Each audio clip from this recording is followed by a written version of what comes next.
Hi, this is Regina Y. Favors with Pre-Singles Counseling. This is part of my Pre-Singles Counseling Coaching Curriculum, where I design lessons and case studies based in the psychology literature on different topics. This Pre-Singles Counseling is targeted to three types of individuals. The first individual is a person who is interested in becoming single. That means that person is not necessarily interested in dating or entering the marriage market. The second individual is a single individual who is interested in entering the dating market. And then the last individual is a single dating individual who is interested in marriage. So take some time to listen to this lesson and or case study. Please leave a comment and I will reply. In addition, please consider subscribing to the channel. Hit the notification bell if you are interested in further topics. This is Pre-Singles Counseling, a Pre-Singles Counseling Coaching Curriculum. Thank you for visiting the channel. This lesson is subject to fair use, where I will comment, criticize, offer research, as well as teach and provide scholarship. By the end of this lesson, students will be able to do the following: list the three main reasons why a partner may see another partner as a 7/8, define investment model, summarize good versus poor alternatives, distinguish between the original investment model and the expanded investment model, and then define sex ratio hypothesis. Single women should be knowledgeable about how they are perceived in the mating market, both sex and marriage markets. Women for whom men rate as a 7/8 are often viewed as alternative mating partners, non-competitive, and likely rebounds. The investment model, as an extension of interdependence theory, theorizes how quality of alternatives, relationship satisfaction, and investment affect one's commitment to a romantic partner. Partners use cost-inflicting mate retention behaviors, such as jealousy, to maintain a relationship. Power in a relationship can be both enabling and disabling. The female 7/8 who is not in demand loses power to the high-value male partner.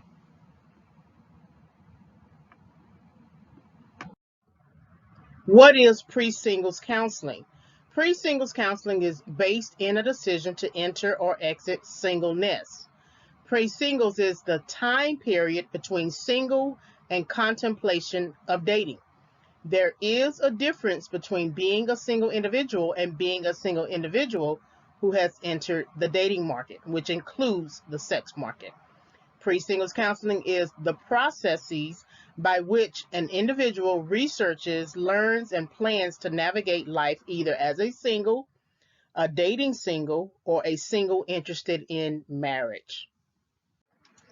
So here are some pre-discussion questions. What is the investment model? What are the 6 power principles?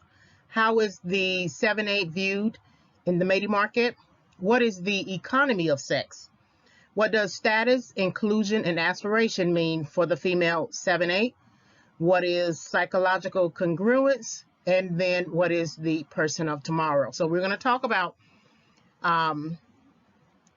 the investment model in particular, and then also the power principles to give you an idea of how relationships between a 7/8 and a 9/10 are often negotiated. Sometimes the 7/8 might decide to give an ultimatum to, say, a 9/10, not understanding that the 9/10 or the high value partner has more power in the relationship. So let's do keep these questions in mind. So here's a pre-lecture note, because this is a fairly lengthy lecture. You may have to pause, but the lecture is organized based upon the reasons. So under each reason, there is a full exploration of using psychology topics and theories, but they're not hard to understand. So the lecture is organized by offering 3 reasons why a partner may see you as a 7/8. You are an alternative, you are not competitive, and you may be a rebound. You may fall under one or more of these reasons if a partner sees you as a 7/8. So if I don't know if you remember the film with Denzel Washington, The Equalizer, in 2014, but I thought it was interesting when Denzel Washington's character Robert McCall was going against the Russian guy, and he visited him at the um, table at the restaurant, and they had their exchange, and I thought it was something interesting that he asked, and I didn't think about it until when I began thinking about this lecture, and then when I finished it. And so this slide here is actually a last edition because I had watched The Equalizer, and I thought that question that he posed, Teddy, the Russian guy, the antagonist, I thought it was very interesting. What do you see when you see me? And so Teddy is asking this question, when you look at me, what do you see? And then you see Denzel Washington's character, Robert McCall, chuckle a little bit, and he shifts in his seat. And then Teddy basically says, the answer's nothing. I have no feeling about you one way or the other. You're like lint or a bottle cap. You're just a thing to remove. And that's something that you want to think about, because those words seem to read and read kind of harsh, but there are some people who see you as nothing but a thing to remove. And you want to, if you are perceived as a 7, and you just may be perceived socially as a 7/8 because there are not that many 9s and 10s. But I wouldn't want to be in a relationship with someone who made it their point to make me feel like I'm less than either. And even if I might fall under a 7/8 due to physical attractiveness or not enough attractiveness for certain people, you still don't have the right to make me feel inadequate. You don't have the right to throw water on my mirror. If I'm going to have self-esteem issues, it is something that I'm going to have to worry about and think about and address. It is not up to you to tell me how I should change my hair, how I should change my dress, how I should lose weight. That's all for me to think about. And if you're not the type of person who is okay with my process, then it is definitely clear we don't have to be together. That is fine. It's okay to leave the relationship. I think sometimes when people see you as someone that they are not necessarily willing to marry, it's almost like they feel like they got to stay in a relationship out of some sort of honor or something, some pity or something. You don't have to pity anybody. If the person is not your type, the person is just simply not your type. What you don't need to do is hold on to them, keep them until the person that you really want comes back around. So when you think about this question, what do you see when you see me? I think social perception does matter, because a lot of times it affects how we navigate life.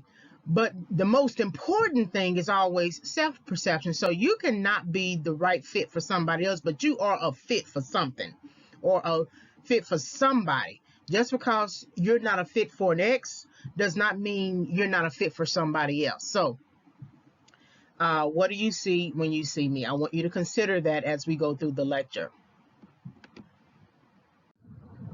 All right, so now that we have finished a discussion about alternatives, meaning that you are an alternative if you are perceived as a 7/8, let's get into the point that you are not competitive based upon mating market dynamics.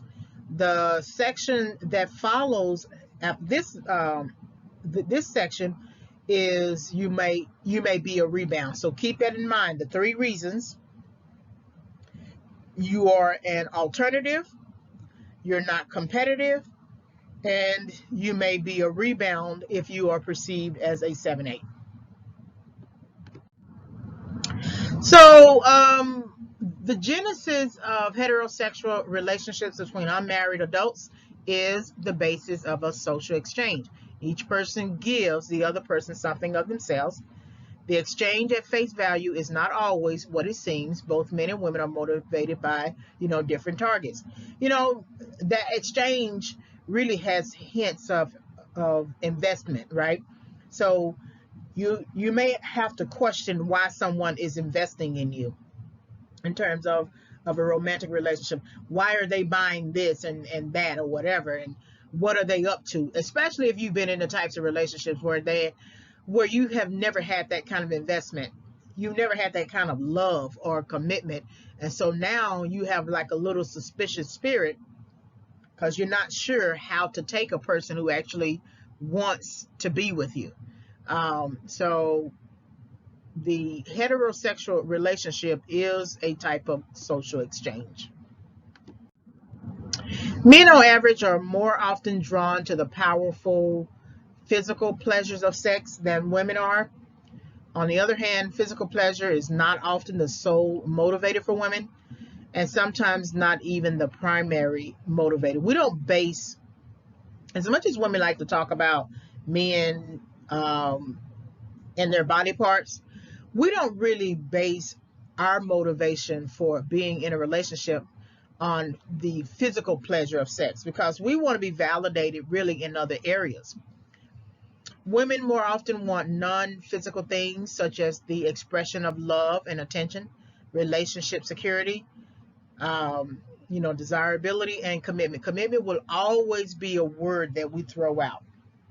We will always throw out that word because we want commitment. So men want sex, women want commitment. They are both gatekeepers in a romantic relationship. However, men are slower to pursue commitment, do not connect sex to romance, think about sex more than women, are sexually more permissive, and fantasize about sex to excess. So that goes, that really goes to one's ability to exercise self-control. You honestly, even if I understand people, males who want to sort of screw everything that's walking, you can't screw the world. At some point in your life, you're going to have to make a decision that you just can't screw the world. You can't even screw everybody in your state, in your city. So at some point in your life, you're going to have to make a commitment. What happens is men in particular wear themselves down having sex with multiple partners. I've heard people say they have had sex with 1,000. Males have had sex with 1,000 women. How do you have sex with 1,000 women? But you're going to have to make a decision about, because if you continue in that thing, you wear your body down. What happens is they want to wear their bodies down, and then they want to come to you when their body is worn out. And now they can't have sex with you. They can't provide for you. They're all worn down and old. And who wants that too? I wouldn't want that either. Men direct far more mental time, effort, and attention toward other potential sex partners than do women. Women, on the other hand, tend to be more malleable sexually. They are more likely to change their mind about sexual matters. So the problem with this situation is that women give up sex too quickly. So then the man is expecting to have sex. That's what he's expecting, because that's what you gave him at first. You didn't give him conversation. There is a 5-minute talk that I'm thinking about, creating about have the conversation. And what I mean is have the conversation about who you are as people, what you plan to do, what your goals are, your career goals, your ambitions, your vision for yourself. Have that conversation, because if a person cannot engage you in conversation. They can't converse. They don't have a worldview. That is telling, because the only thing that you'll be able to do is just have a whole bunch of sex. And you might be okay with that, but the soul needs more than sex. The soul needs conversation. You got to be able to engage, because what happens is you'll have sex, get up from the bed, and he'll be in one area of the house and you'll be in another area of the house, never to come together in conversation, because you never started off in conversation. You start off in conversation, you'll always be in conversation. Sex will just be obvious. Unmarried women, more than unmarried men, tend to go without sex for longer periods of time. However, in the economy of sex as a social exchange, women have what men want. Their sex is of value to men, and it comes with costs of access, where men must give something, such as commitment or promises, in order to receive sex. So it's definitely true that women do not always, or they can go without sex for longer periods of time, because we're not looking to have sex with multiple partners. That's why I never really dated. Now, it's to my advantage and to my detriment. To my advantage, I haven't had a lot of partners. I can count on one hand, or I can't count even on one hand, the many the partners that I've had. But to my detriment, because I just didn't learn about game. I didn't learn about game until I was in my 40s. And so I had gone through a number of relationships that were taxing, that were toxic, that were devastating.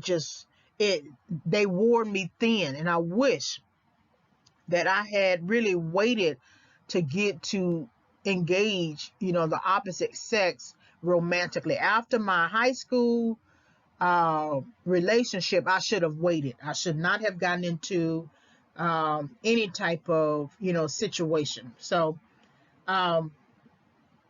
commitment is key. So when does sex usually begin in a relationship? Even though women are the sexual gatekeepers and men have what women want and women have what men want, sex usually begins in a relationship when a woman decides that it does. So the agreement must come from the woman, not necessarily from the man. The woman can be the initiator or not be the initiator, but until she agrees, the man suffers the cost of lack of access. Now, that's just one woman. So if she is in male speak, if she doesn't put out, a man will find another woman to put out. He's going to get sex. They actually do have more sex than women. So whether you decide to not have sex or have sex, they're still going to get all of their needs met somewhere.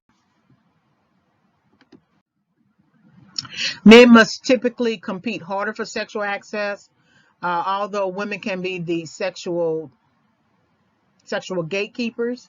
And because today they have more agency in sex, the mating market is still dominated by men's interests, even if men provide, diminishing returns, lack of commitment, personality issues, insecure attachment, relational transgression. It's interesting. If we all stood together and said that we're not going to have sex before marriage, then men might change their strategy. They might then begin to marry us, because the only way that men got access to sex beyond, say, criminal behavior, the only way they got it was through marriage. Now women are less likely to marry, and so now they know that they can have sex with anybody. So there's now an oversupply of women in the sex market, which means men have options. So then they can keep this thing going, not committing to somebody, creating insecure attachments, committing to relational transgression, and operating in personalities where they can gaslight, they can do a number of things to push and pull and avoid not being in a committed relationship leading to marriage. So sometimes I think as women, we think we have it all together and we think we got these men pegged, but they're actually winning right now. They don't have to commit to us at all. And if you don't want to do it, have sex with them before commitment, they'll find someone else who will. And because they don't really care about commitment, it doesn't matter if either woman leaves. That's why you see a lot of dating rotations that men are adopting now, because if it's almost like the only relationship that they will be in is if it is a dating rotation. And if you can't hang with that, if you can't put up with that, then that's fine. They will find somebody else who will. All right, changes to the mating market. So changes to the mating market came as a result of the birth control pill. I talk about this in another audio.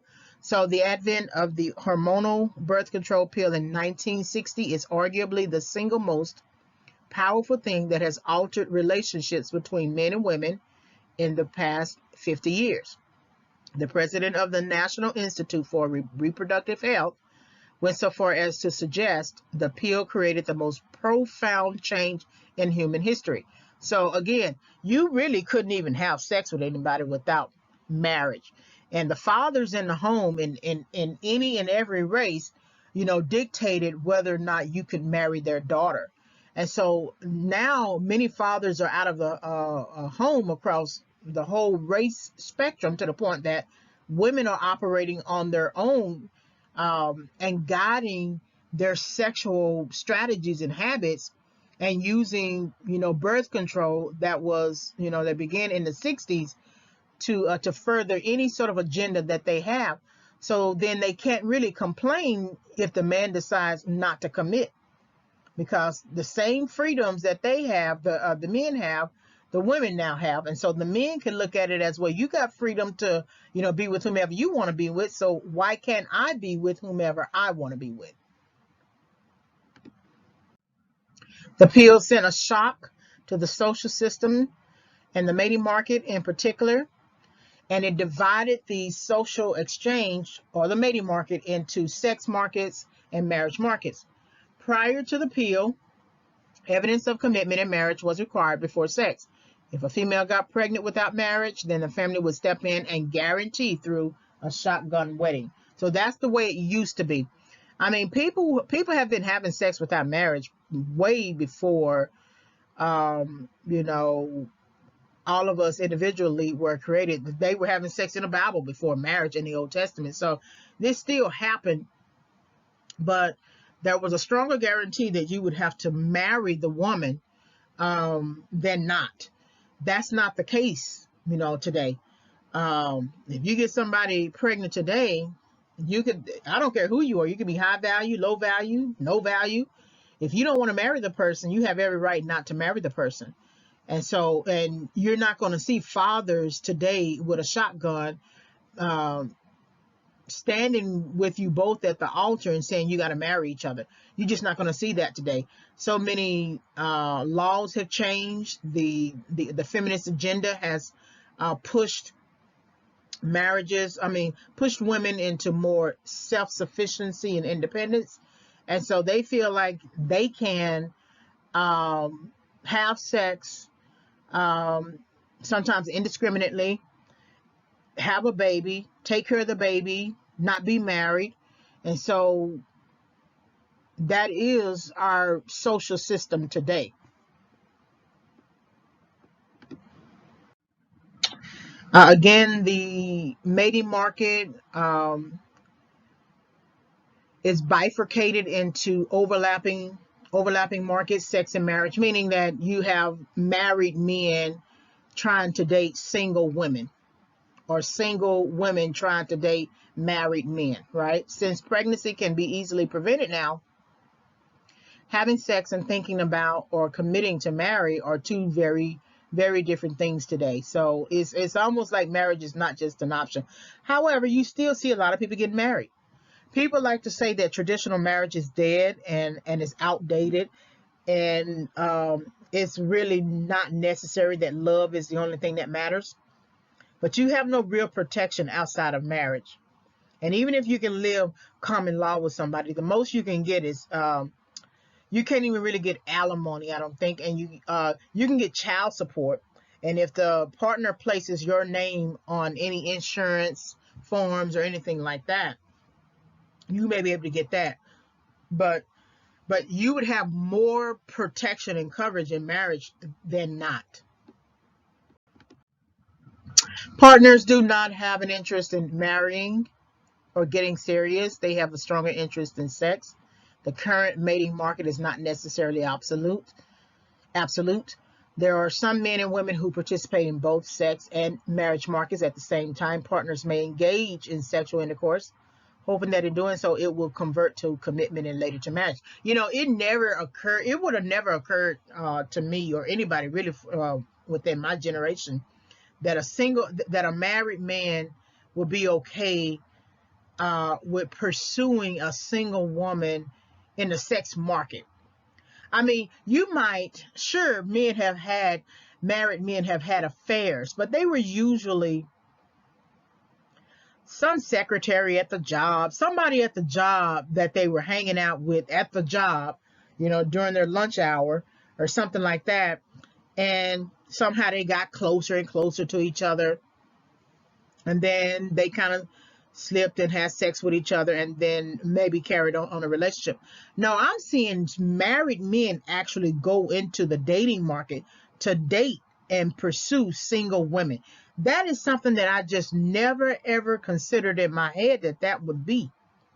I understand that single women can pursue a married man, and but usually that happens when she's at the bar. She doesn't know he's married yet. And to me, I don't really see women. I didn't really see women back then, rather, single women back then going out specifically to a bar to find a married man. It usually just happens that she finds out that he's married too. But now you have single women who are actually pursuing married men. They actually adopted as a life mantra, I only date married men. How is it that you're going to be a single woman and you date married men? But they don't care. They don't care. They don't care about the wife at the house. They don't care about the kids. They don't care about the life. But I blame the husband as well, because he knows he's married. He knows he's married. He knows he has kids. He knows he has a house. He knows he has a mortgage. He knows he has a wife. It's the woman has to take some kind of responsibility, but the man is the one who initiates this particular type of activity. So it's just interesting. It's no longer absolute. Absolute meaning that all single people stay on one side and all married people stay on one side. That's no longer the case. There are more men in the sex market than there are women. There are more women in the marriage market than there are men. People change their mating strategies as they age. They tend to lean towards marriage as they get older and may be willing to utilize sexual behavior as a means to an end. So, it's a number of things we did in our 20s and 30s, but somehow in our 40s, we began to feel our mortality. And we think to ourselves, it's time to settle down. I believe we should have had that mindset in our 20s. That I'm now, developing maybe like an audio series or book or something like that to try to target those 18-year-olds and actually 16 to 18. And then, of course, the target audience for the pre-singles counseling curriculum is 18 to 45. And if we can get folks early into a pursuit of stability, especially financial stability, they might still have sex issues that they want to explore. But I really do want people to push for their kids to be more financially stable, so they don't have the same problems that we have had in the past. So as we age, we tend to change our mating strategies. I'm just not willing to put up with somebody who doesn't have a job now. I just can't do it. You're too old. Now, there's still exceptions to the rule. This pandemic has purged many jobs. So you can't say to your husband, you got to get out and go find a job, because we're actually supposed to be home wearing masks and, under quarantine. So it's hard to tell somebody that you got to go out and go get a job and go get it right now, whatever, or I'm divorcing you, when the way our system has changed. Jobs are being purged. Small businesses are going out of business. It's hard to work a number of hours on these jobs. And so things have changed. But absent that situation, I just cannot take any more male partners who job hop, can't keep a job, always getting into it with the supervisor, never have any money, stingy to the point where they won't put anything into the house. There's nothing wrong with being a little thrifty, and sometimes you need to be just a little bit stingy, to cover yourself. But you also can't live in a house where one person is paying the mortgage, the female is paying the mortgage, and you're not paying anything, when you're really supposed to have a provider mentality, and you at least pay the rent or the mortgage, and then the wife can take care of everything else. I'm just not putting up with that at 46 years old.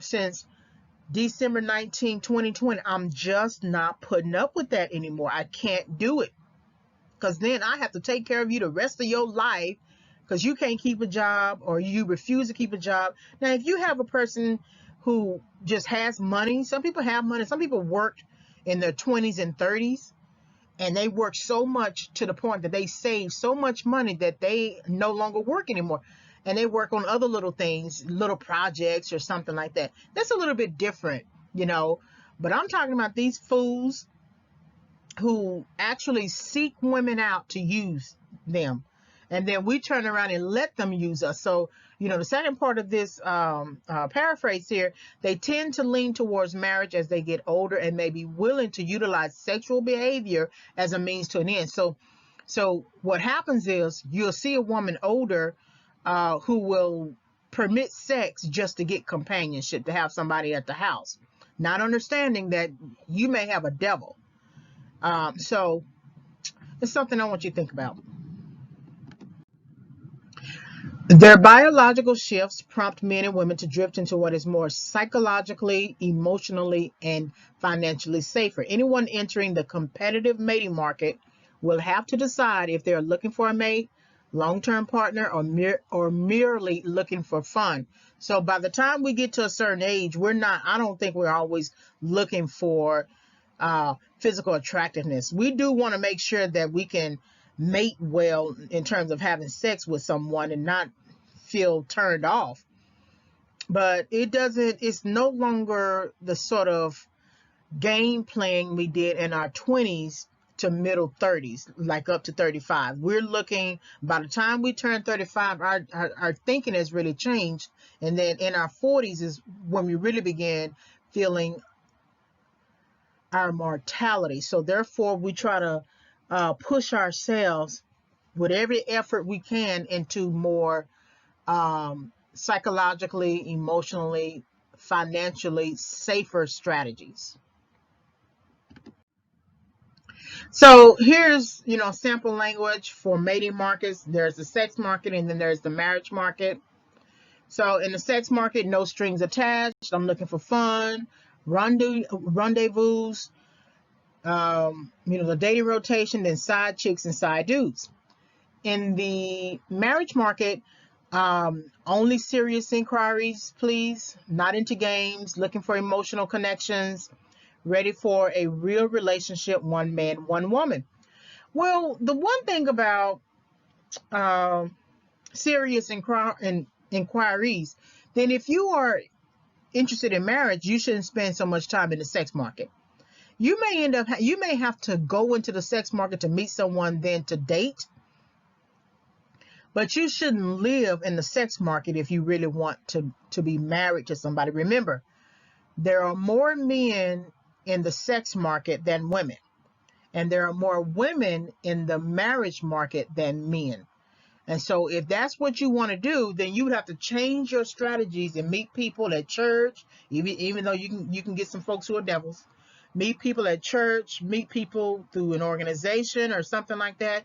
But your goal is to actually marry. So that means that you need to position yourself in order to actually get married. That I would also think you would need to do premarital counseling even before you meet someone, because then it gives you a foundation to begin building on top of, and then you can always go to premarital counseling once you meet someone and it's required for you to marry. So in the sex market, there is greater representation of men in this market. When there is an oversupply of women in the mating market, men can be more selective, less committed, patient, and insistent on the sexual experience, meaning that they have the power in the relationship because there's an oversupply of women. Partner dependence is reduced. Men are more likely to pursue attractive alternatives. And in this market, women actually prefer stable sex and commitment. So a woman is not looking to have a whole bunch of sex partners. Apart from someone being a prostitute or any other type of person that falls under that category, they're not really looking to have a whole bunch of sex. They don't want to take in so many partners to the point that there's a risk. And even the side chick wants commitment and stable sex, right? So that lets you know that's, even though she's a side chick or a side dude, they still have the mission in mind to get to, prefer stable sex and commitment. Marriage market. So there is a greater representation of women in this market when there is an oversupply of men in the mating market. Women can be more selective. They are the sexual gatekeepers. Pursuit of alternatives might be conditional on the status of partner and his capacity for benefit provisioning. And then men in this marriage market prefer varying degrees of sex. That's why men, if they are not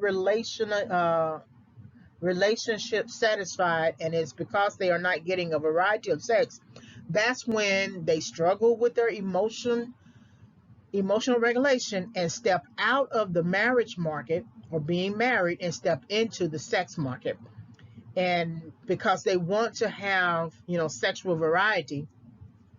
And I've always said, if you want to have that, then just stay in the sex market. But I do understand, sometimes people have this cognitive dissonance that they commit to an action but don't understand the consequences of that action, as if they are both not connected. And people in general have that anyway, that they don't understand how they can step out of their marriage bed and have sex with somebody, and then the wife be upset with that. They can only think about one issue at a time. Well, you weren't giving me what I needed, so that's why I felt like I had to go there. But you're married. Don't you understand that should take precedence, that you are actually married? But they don't seem to understand that as the consequence being connected to that fact or truth. So what does the mating market mean for the 7-8? A woman who is perceived as a 7-8 must determine if she is in a sex market or in a marriage market. If a woman wants to have sex and hopes it leads to marriage, then she will need to determine what type of mindset her partner has. Does the woman's partner only want sex and to wait? Or does the woman's partner also want marriage? Determining which mating markets you are in is important for deciding when to exit one and enter another. So I'm going to take the last point first and then go up.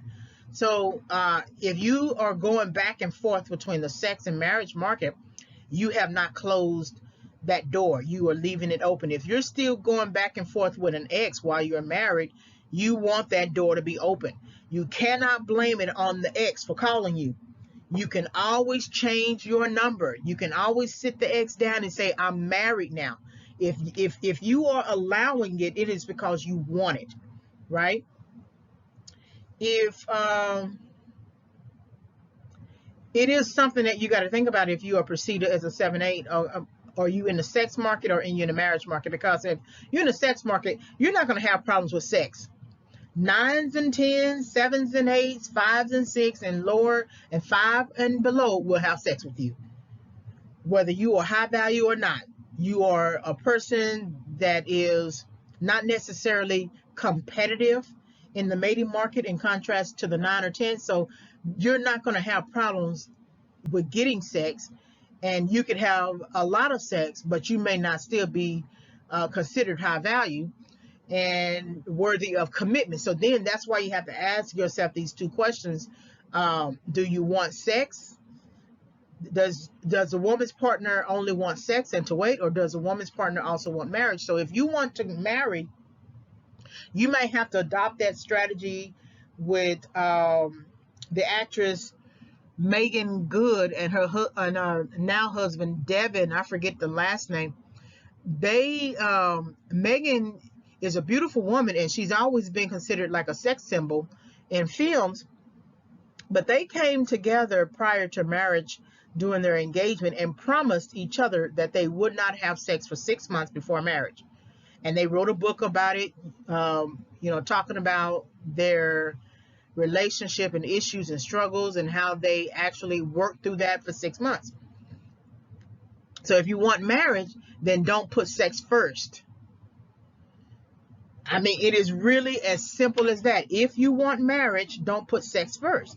And so that's something that at 46, I need to consider, that whoever I date, whoever I engage this time around, it has to be a marital partner. I'm not putting up with live-in situations anymore. I'm not putting up with premarital sex or fornication anymore. And I need to be a partner worthy of marriage. Whether I'm a 9, 10, or 7, 8, or 5, 6, I don't care. But I need to position myself as a partner ready and capable with the capacity of marriage. So those are some questions I want you to think about. So let's get into sex ratio imbalances. The motivations of men and women in the mating market are reflected as a sex ratio imbalance, which further has a guiding principle, power within relationships. Because dependency is particularly important to the sex ratio hypothesis, and by extension the mating market, power in the relationship will determine the imbalance. So that's what we're going to get into.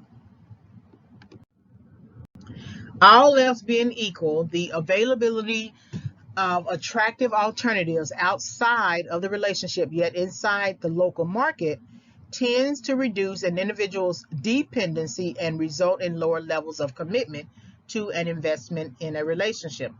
The availability of attractive alternatives will determine commitment and one's dependency on that commitment. In other words, there is no longer the guarantor to ensure commitment. So commitment is so relative now, because women can pay for themselves and they are calling themselves independent. Men have now sort of supported that ideal, and so if you want to be independent, you go right ahead. But they're gonna withhold commitment. Now, what happens with men though is that they give commitment to the wrong person. So all men now who are calling themselves high value alpha males, they only want to date 9s and 10s, better yet dime pieces. And so what they're basically suggesting then is that they are willing to commit to that person versus a 7 or 8 or 5 or 6. And that's why I think it's a little dangerous, because then they will mess over the 7, 8 wait it out, fill their time, have a bunch of sex with the 7-8, give the false impression that they are willing to commit, and then turn around and abandon that 7-8 for the 9 and 10. So commitment is almost relative to. What is the sex ratio hypothesis? So a sex ratio is predicated on the number of men in a group or community relative to the number of women in that same group or community. It is a demographic and sociological characteristic of a group or community. The sex ratio hypothesis then holds that an oversupply of unmarried women in a community or group gives men therein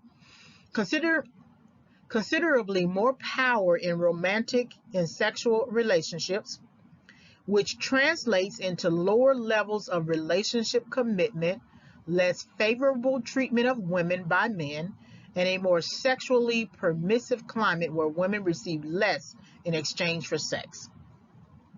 So when there's an oversupply of unmarried women, meaning that men's interests take more priority, so they feel like they have more power in the romantic and sexual relationships, meaning that they feel like they have more options. So it's an oversupply of all you unmarried women. So I have options. I don't have to be with you. If you don't want to be with me, or if you don't want to give it up, not a problem. I can go get someone else. So there is no real commitment. There is less favorable treatment of women by men, and then the climate is more sexually permissive. So then the more women feel like they cannot appeal to the man for commitment, the more inclined they will be to put out sex. And then the men are jumping from woman to woman, which further encourages a sexually permissive climate. And then, of course, women always receive less in exchange for sex. It's just, even if they were in a commitment relationship, they seem to always receive less. When there are more men in the mating market, men become less monogamous. When there are more women in the mating market, humans in general become more monogamous. So what is the role of power? Power is a guiding principle of the sex ratio hypothesis. Now, don't forget this recap. Oversupply of unmarried women gives men power in romantic relationships. Okay, relationships in general are characterized by a struggle for power, whether they are sex-based or marriage-based. The pursuit of power is prevalent in friendships, romance, marriage, and family. So there's always going to be some kind of power struggle. I was thinking about something that Lance Alonso said about his friend Melissa Ford, and he was saying, and her podcast, I'm Here for the Food, she was interviewing him along with her co-host Blue, and he was talking about an ex or something like that, and the fact that he and Melissa have been friends for 15 years, and that any woman that he gets might have a problem with Melissa because she's gorgeous, and she's a very beautiful woman, gorgeous woman. Many men love her, and she looks like a sweet woman. But immediately when he said that, that was a turnoff for me, not because I want to look like her, or not because I think she looks better than me. She has her look, I have my look. That wasn't the problem. But immediately when he said that many women might have a problem with him being friends with her because of how she looks, and they might be intimidated, and that they might want to, break up the relationship or whatever. But the problem is that he gave that situation power. So if she is so gorgeous and she looks so wonderful, then why isn't he married to her? Because he's going to compare his future whomever, whether she becomes a wife or girlfriend, long-term partner, to Melissa. because his mindset is already in a way of thinking about her being a gorgeous woman. So anyone who comes to engage him has to either look like her or look better than her, right? And that's the thing that I have in turn. So when he said that he gave her power, so then because he gave her that power, when she steps into a room, like for instance his house, and he is there with his girlfriend, she automatically has power, because the way he perceives her in terms of her physical attractiveness as being more powerful than any other woman who does not look like her. So that means that whoever he chooses, that person has to really look a lot better than her. And if she doesn't, then his thinking is already like, well, she's not like Melissa anyway. She's not as gorgeous, so she can be tossed at will. That's kind of not fair. You can say how whoever is pretty, you can say however way they look pretty, that is your prerogative. But if you are interested in marrying somebody, you definitely should not call another woman gorgeous, especially if you are considering marriage. So I wanted to kind of throw that in there because we're about to get into a discussion of power. So power in relationships is defined in two ways. So we can define power as the ability to influence others to do what we want. And then we can define power as the ability to resist the influence of others. So again, we can define it as the ability to influence people to do what we want. And we could also hold the power to resist the influence of others. Only the person who has effected change in another person is influential and thereby has exerted power directly or indirectly. So when there's an oversupply of women in the market and men want sex, the woman who gives in and has sex with the man's demands has basically given up her power. If you set a goal to not have sex while you are dating someone and engaged, and then you turn around and give up the sex, then you've just given over your power. You've just lost power.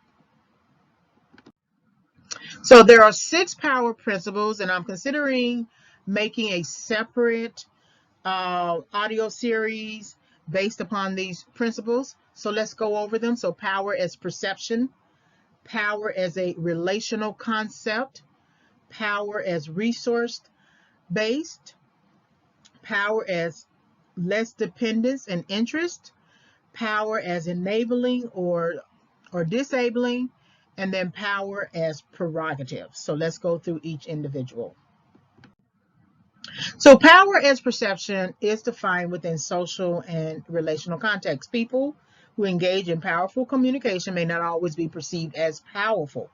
If a person does not perceive another person as powerful, then behavior is not dominant. Others are powerful only to the extent that we believe them to be powerful. And our perception of them as powerful really depends on their influence. If they are influential to the point that they change a person's behavior, then they are exhibiting and expressing power. But if they can't change anybody's behavior or change anybody's thinking, they're not powerful, or at least not considered powerful. Some people may have objective power but also have trouble influencing others. Objective power is that power associated with wealth, prestige, position, and or strength. So we automatically perceive, say like the billionaire. Let's look at Jeff Bezos, Mark Zuckerberg, Warren Buffett, any of the celebrities who have sort of like play powerful roles, maybe like the quarterback of a team or something like that. But there is objective power. We automatically perceive them as being powerful. Now, it depends though, however, because the one with the wealth, prestige, position, and or strength is the one who actually has the power.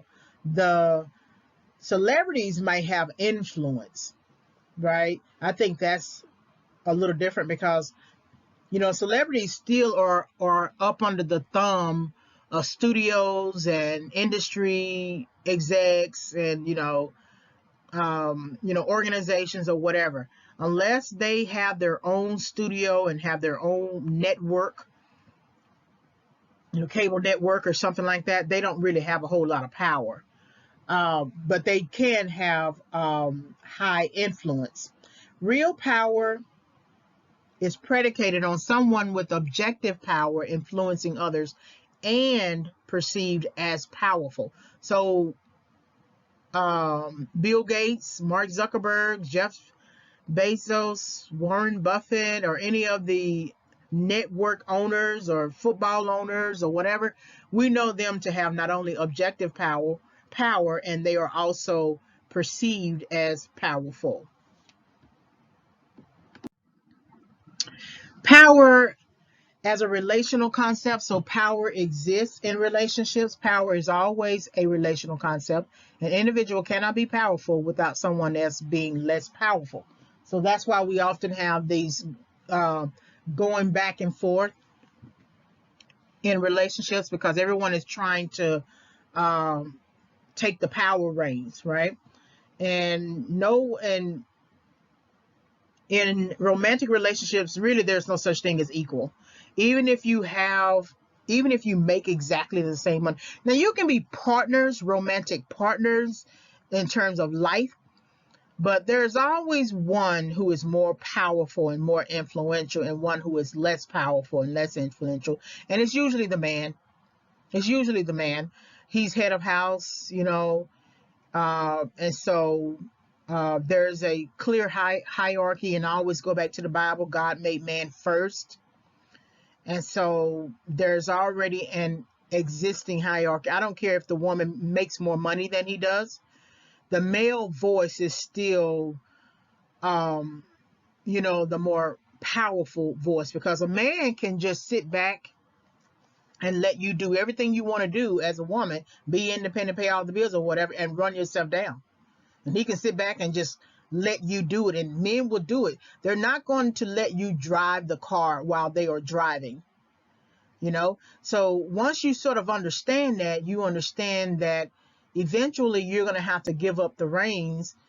You can still make decisions in the house as a marital partner, but eventually you're going to have to give up the reins to a sort of higher authority.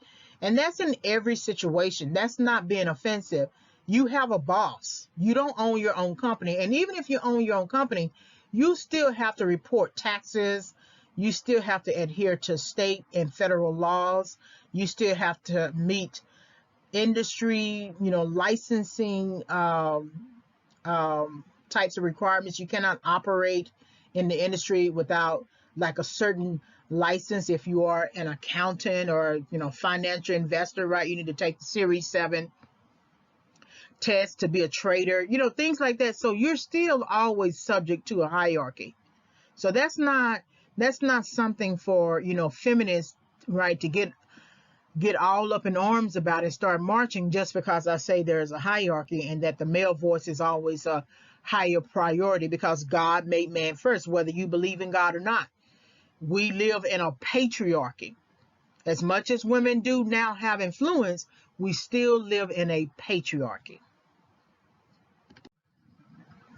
In heterosexual relationships, men are more likely to be perceived as powerful. Men are also more likely to see the relationship hierarchically organized according to a pecking order. However, partners who exercise little control in the relationship may not be a couple. They may be perceived as mere roommates who live in the same house together. So it goes back to that example of the two married people who live in separate rooms. I guess somewhere they stopped being marriage partners. And I feel like they stopped being marriage partners when they finally divorced. That's really what I believe. They might say, different because it is their marriage. But to me, as long as you are still married, you're still marital partners. And so, and I always look at that as still hope. Power as resource based. So power as resource based is defined as a struggle over resources. The more scarce and valued resources are, the more intense and protracted are power struggles. So you have a room full of nines and tens. Nines and tens are scarce, and so they tend to be valued resources. 7/8s are less scarce, so they tend to be not really valued resources in terms of nines or tens. So the power struggle then would be between the men competing for the nines and tens. They're not going to necessarily compete for a 7/8 because the 7/8 is always available. As bad as that sounds, the 7/8 will give it up quicker because they want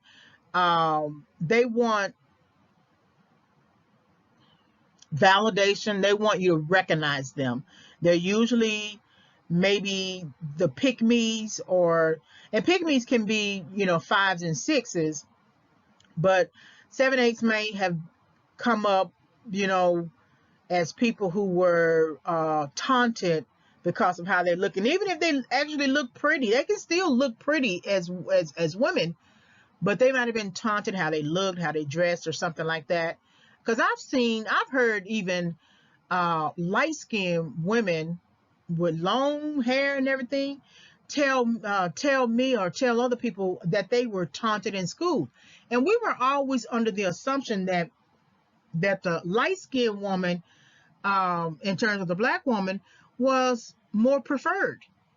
Because I went to a predominantly all-black school, and I'm black myself, African American, and we might have had maybe one Latino person right before we understood what Latino meant. We just called people who looked a certain way, Mexican, because that's how I live in Dallas, and so we're so closer to the border.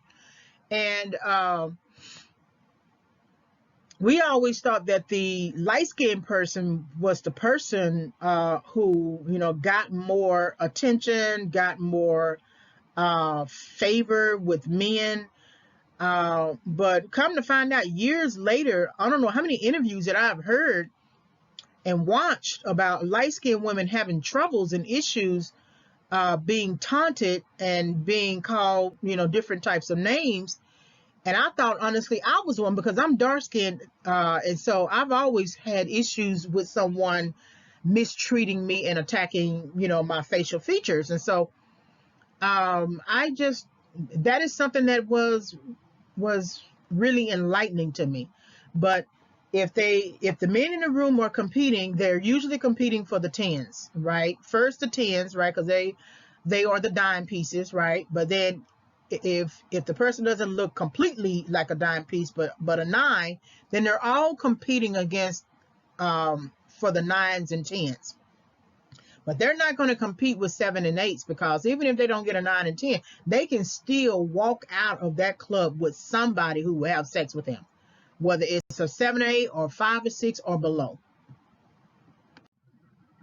People tend to bring a variety of resources to the relationship, and men usually are the ones who have more power.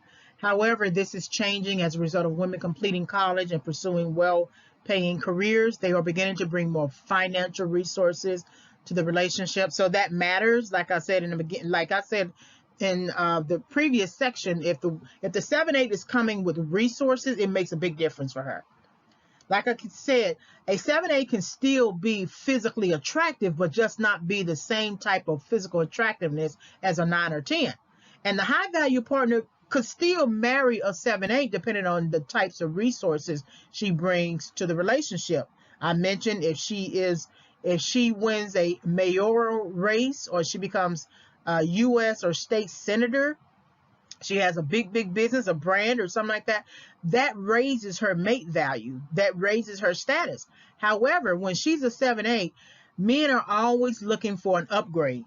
And so they will upgrade to another 7/8 that has even higher resources, right? Or they would just simply go get a trophy wife who looks like a 9 or 10. And so even though women have made many strides, and they have become, and they have pursued and become independent, it's still a toss-up in terms of whether or not their resources they bring to a romantic relationship, maybe leading to marriage, are valuable enough to validate.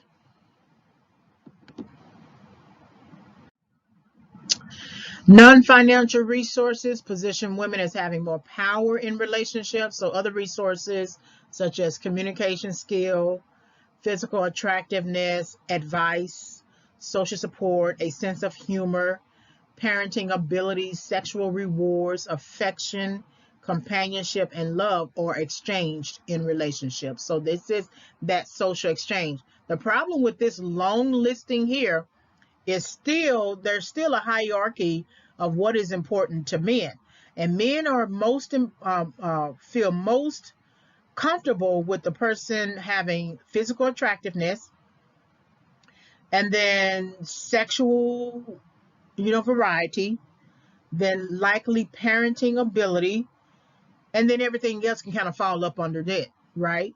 And so they still care about those three main areas, especially if they want to have children. If they don't want to have children, then it might be physical attractiveness, sexual, variety, and maybe communication skill or something. But I don't always think men look for companionship.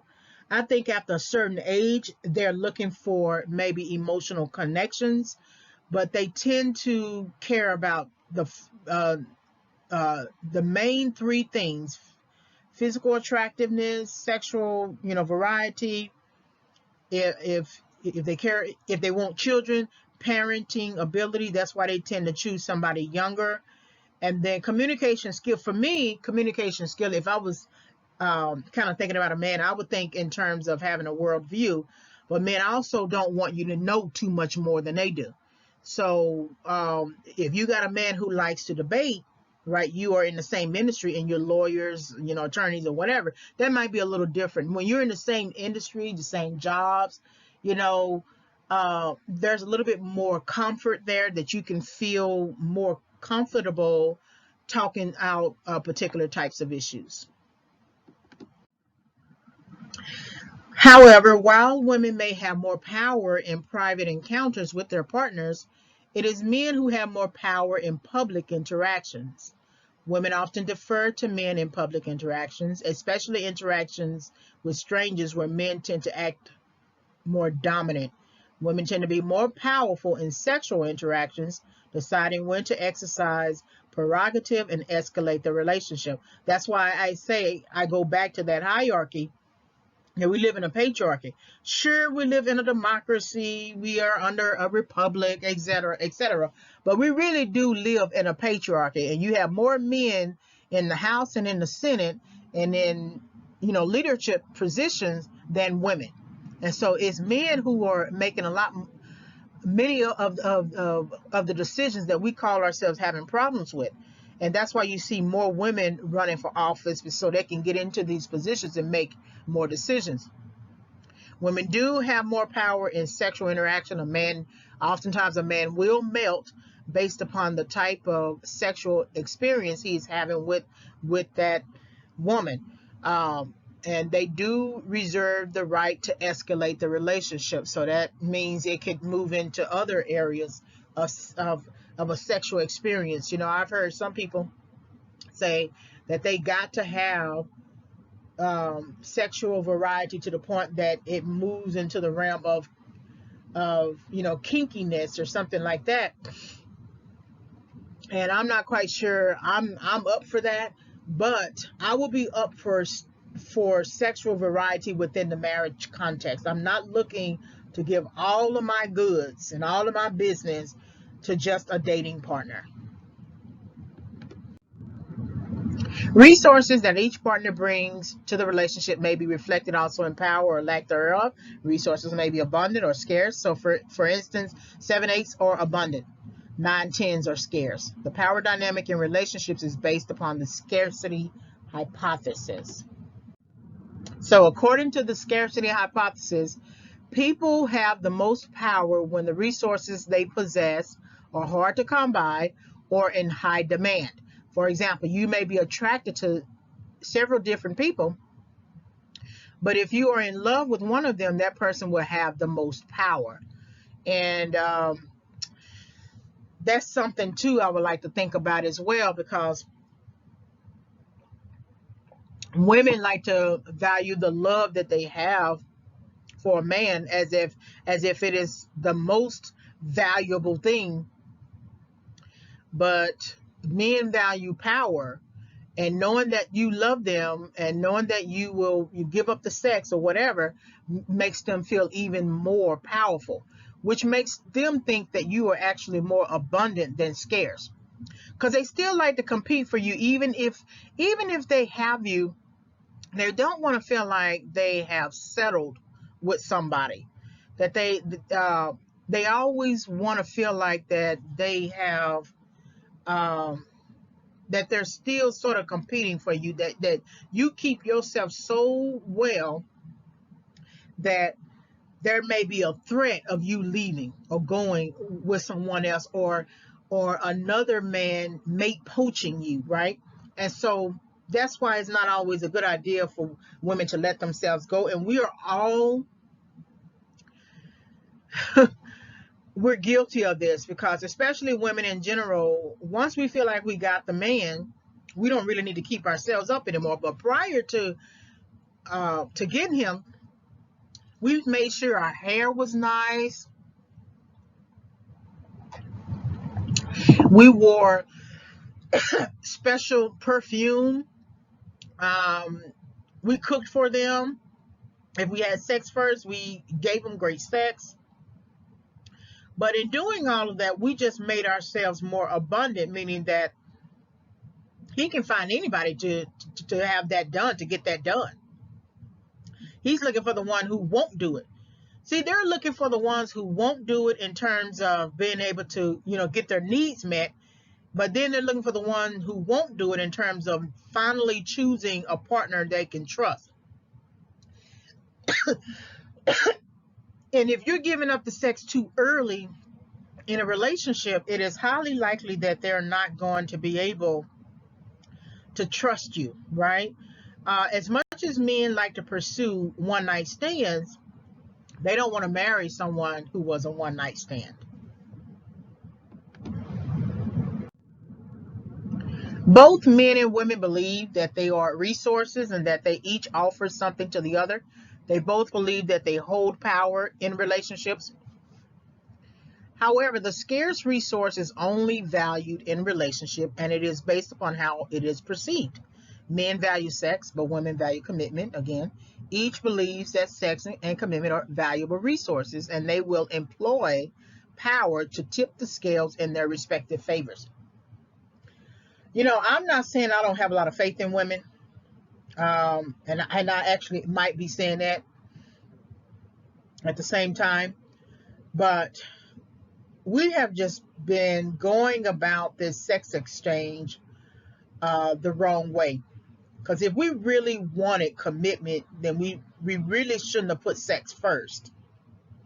Because if we would have put ourselves first and advocated for ourselves and not had sex, we likely would have gotten the commitment we feel we deserved, because we consider it as a valuable resource. But once we put the sex first, which the man values or considers as a valuable resource, we basically abandoned our own goals. We didn't really keep to what we said. So which led to the man having more power, even though we think we have a lot of power. We don't have a lot of power. And I'm not sure we will ever have a lot of power. And so we have to do a lot better when it comes to ensuring that we have a committed male partner. And I just want to leave you with that. However, resources can also be defined in terms of money and position and status. The rich and successful are perceived as scarce and valuable. For another person, religious beliefs and family values might be perceived as scarce and valuable resources for a relational partner to possess. On the other hand, income and financial resources usually went out on the power spectrum. So everybody wants Everybody wants their partner to have some money or some financial resource, some job, some income. Okay. Hopefully it improves over time. But um, when it comes to religion and faith, those are also valuable resources and are scarce because not many people sort of, or some people don't want to support a particular faith or religion. And that's why that you should not marry someone who does not support your faith or who is of not the same faith. And that's Bible. You know, some people don't want to believe that because we live in a democracy, but it is scripture. Do not marry unequally yoked. And you can be unequally yoked in other areas too. You can be a family person, but your partner not be a family person, not want to have kids. You can be a person who likes to only make $20,000, $25,000 a year, and you're good, whereas your partner makes double that or more, and it's too much for you, you know. So valuable resources are relative just as much as relationship um, satisfaction is, and you basically have to determine that. That's why you need to have the conversation, because what happens is you'll make $25,000 and you're good, and your partner makes $250,000, and then you get mad when the more the partner who makes more financially begins to make decisions. They make decisions about when to move, what to do, what to buy, because they know they have the money to pay for it. And then you might be perceived also as a lower mate value individual, whether you're a man or a woman making $25,000 a year, and it doesn't look like your income is going to shift any more than 1,000, maybe an extra 500 a year, or probably not even that. So then there's a lot of insecurity with that as well. And so there's a such thing as assortative mating, that tens marry tens or mate with tens, fives marry fives or mate with fives, because you basically have the same sort of mindset, income, potential, thinking about life, and you would hardly ever have a lot of stresses. When you think about the Roseanne show before it became the Connors, remember when they struggled while they were raising the kids and working, you know, factory life, but they didn't have a threat of any sort of infidelity. They just had regular struggles, going to work. He had a bike shop. Dan had a bike shop. Roseanne was working as a waitress, and then in the factory, and then different areas. And they were just basically, I don't know what you would call them, middle class or lower middle class, and they paid for the house and they paid for everything they needed to do. But once the show was about to end, and the writers wrote in how they won the lottery, somehow that changed Dan's thinking. All that time, he never cheated. He never cheated. Even when they were stressed out, he never cheated. But when they got money, that's when he had some sort of infidelity incident. And so again, valuable resources. One of you might value just having a home, going to work every day. If you make enough, if you get rich, you get rich. Because all throughout the series, Roseanne never really played the lotto. It wasn't until the end of the series. And so, but somehow Dan valued somebody else, because once he got money, that made it possible for him to basically, or that gave him access to other women um, at another level. And I don't think the other woman was any really better than Roseanne. After all, Roseanne was, you know, just as rich as Dan. You know, they both won. And but somehow the money gave him access to women that he felt might have been higher in value. So Just because you might think something is a valuable resource doesn't necessarily mean that um, it is for someone else, because the income and financial resources usually went out on the power spectrum. So once he got money, it felt like he had power. And so then he exercised power in committing some sort of infidelity against his wife, and that turned it into issues, that they had. And so again, you might value one thing, but your partner might value another.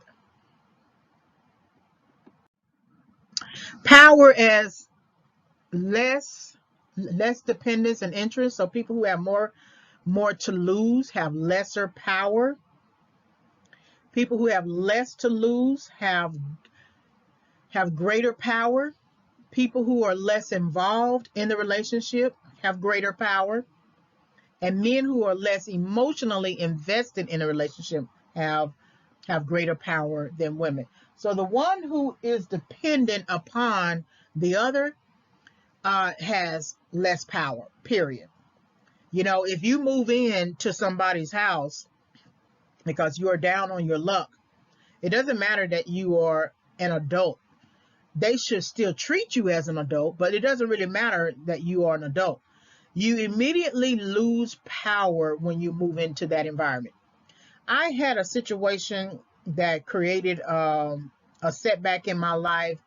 I think I mentioned it on another audio, but I had a friend from a job wanted me to move into her place, and she was trying to convince me that what I was doing was sort of ill. I didn't make a good decision or something like that. The place I was living in, and the place I was living in was fine. I was paying all my bills. I was, paying my rent and everything, and my school was just the rail system away.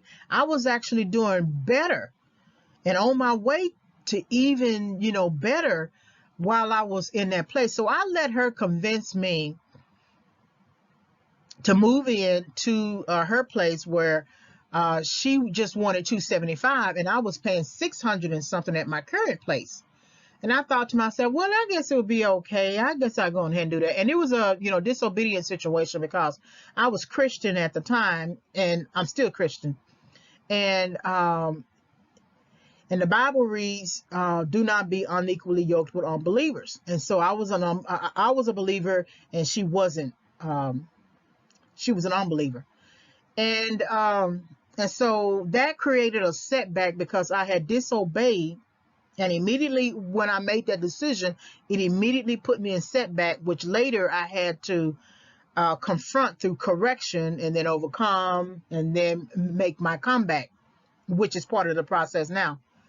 And so immediately, whatever power I had outside of her apartment and, moving into her apartment, whatever I had, I lost that power. I remember the friend who was taking me over to her house, and he had made us a comment while we were in the car, and he said something, and I believe it came from his soul. He don't know it, but I believe it came from his soul.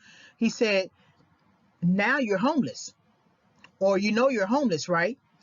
And that was the weirdest thing. I'm like, how would I be homeless if I'm going to move into her apartment? But I was basically homeless because it wasn't my place. Now, of course, if you don't own the place, it's not your place anyway. But at least with an apartment, you have a lease, and they just can't so easily put you out. It's still your place on some level, right? You have some kind of legal right to it. But once I moved into her place, I lost all power.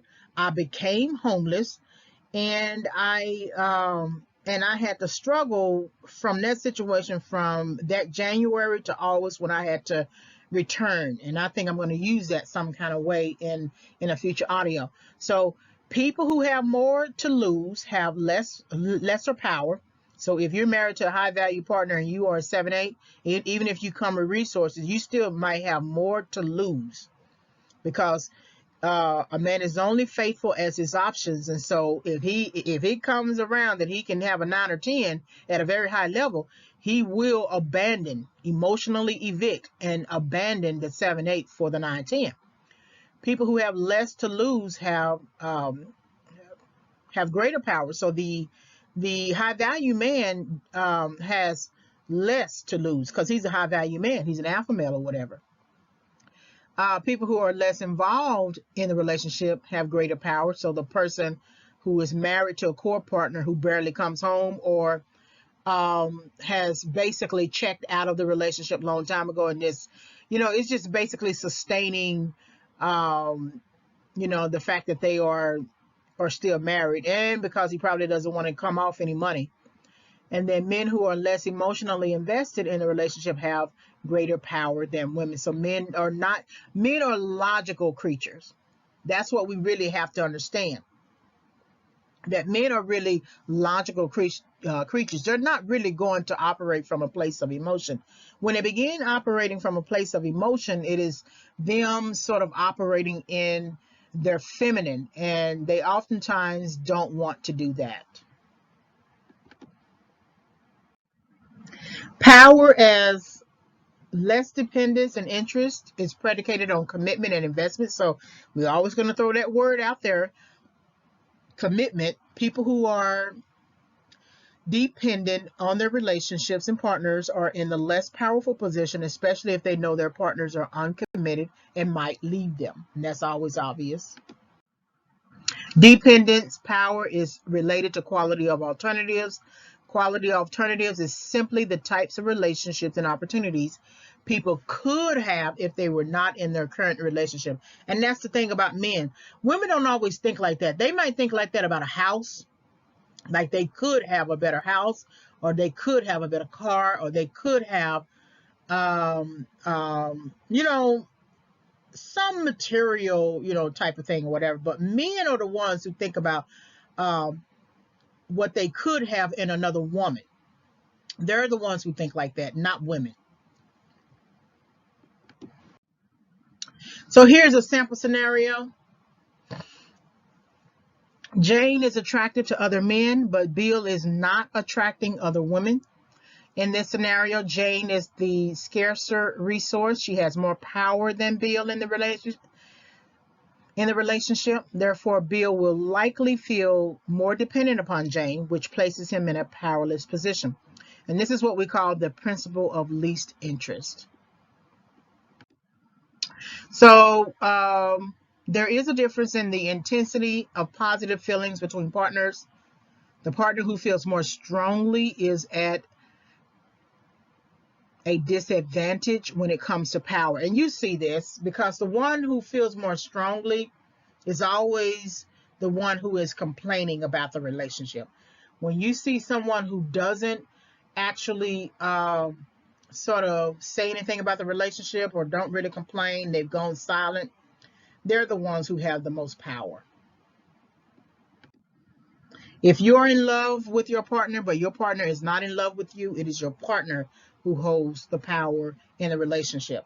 There is an inverse relationship between your interest and the partner's interest. When the least interested partner makes requests, such as requesting money or sexual favors, the more interested partner is likely to comply rather than risk losing the relationship. In contrast, when the more interested partner makes a request, the less interested partner knows that he or she does not have to give in to maintain a relationship. So you see this in films a lot, where the woman who is being emotionally and mentally and psychologically neglected is also being sexually neglected. And so she might put on a slinky dress or something like that and appeal to her partner. If you remember Tyler Perry's movie, Why Did I Get Married? The first one. And I forgot Jill Scott's character's name. But Jill Scott's character was trying to appeal to her husband. So she put on a nice sleep gown or something like that to try to, appeal to him. And he just mocked her and made fun of her and laughed at her. And so she was requesting basically a sexual favor in the sense that he's not having sex with her. Come to find out, he was having sex with the woman that she was friends with. Okay. So then he felt like he didn't really have to comply with her request to maintain the relationship. The relationship was going to be maintained regardless, because he basically has the power in the relationship. He also had power over the account. So when he finally left her, when it was found out or discovered that he had been cheating with her, he basically, I think, left her the house or something. And then he cleared out the bank accounts or whatever. So that tells you right there that he basically had the power in the relationship, and that she was dependent on him. Even though she helped him with his business, she had the business acumen to help him or whatever. She came with resources, her knowledge, her college degree, her education, her savviness. That wasn't enough for him. Her weight was an issue for him. Her look was an issue for him. And the woman who was her friend was considered for him a 9 or 10. And so he was willing to give up the marriage, right? Not maintain a relationship for a woman who was not even near what the wife brought to the table. It was like what Tyler Perry's character says about the 80-20 rule, that you give up, how do you say, you give up 80% thinking that the 20 is 80%, when really the one you think is 80 is really 20%. I'm not saying it right, but you can always look it up, but it's an 80-20 rule.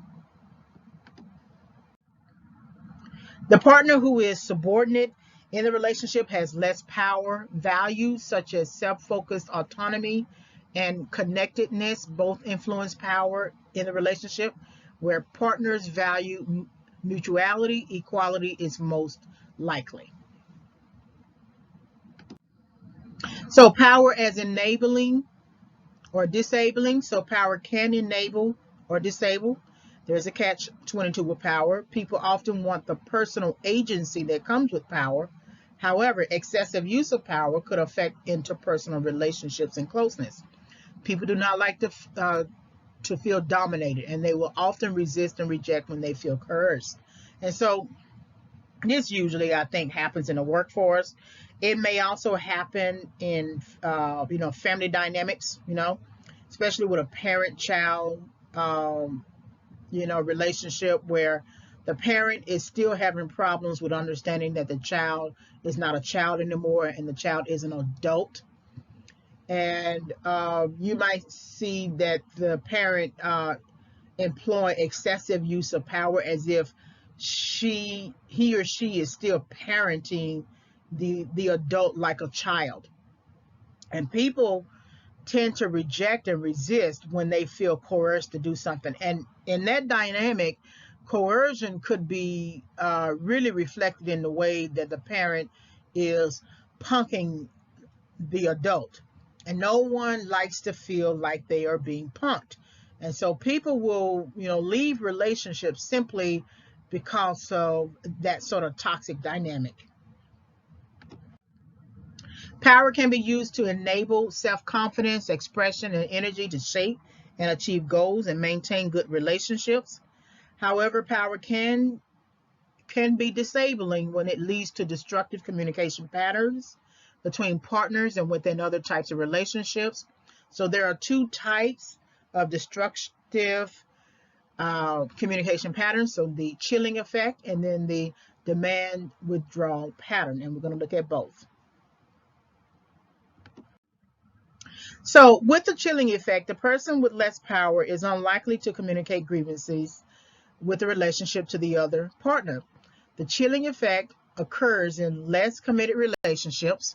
Partners are afraid to respond to relationship problems out of fear of losing their partners. Partners avoid negative relational consequences and problems remain unsolved. You know, this reminds me of still a person in a childlike mentality that if they say something wrong to the parent, they're going to get into trouble.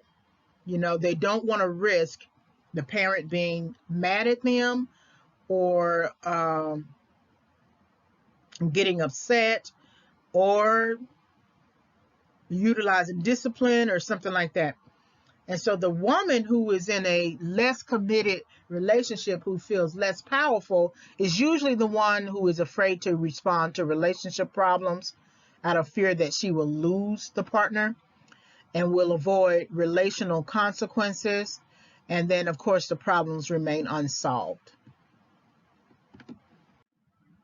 So the demand withdrawal pattern occurs when one partner makes a demand and the other partner becomes defensive and withdraws. When people feel powerless, they sometimes enact, demanding behavior to try to change their partner's behavior. For example, women tend to seek change in the relationship more than men, which places them in a powerless position and demanding role.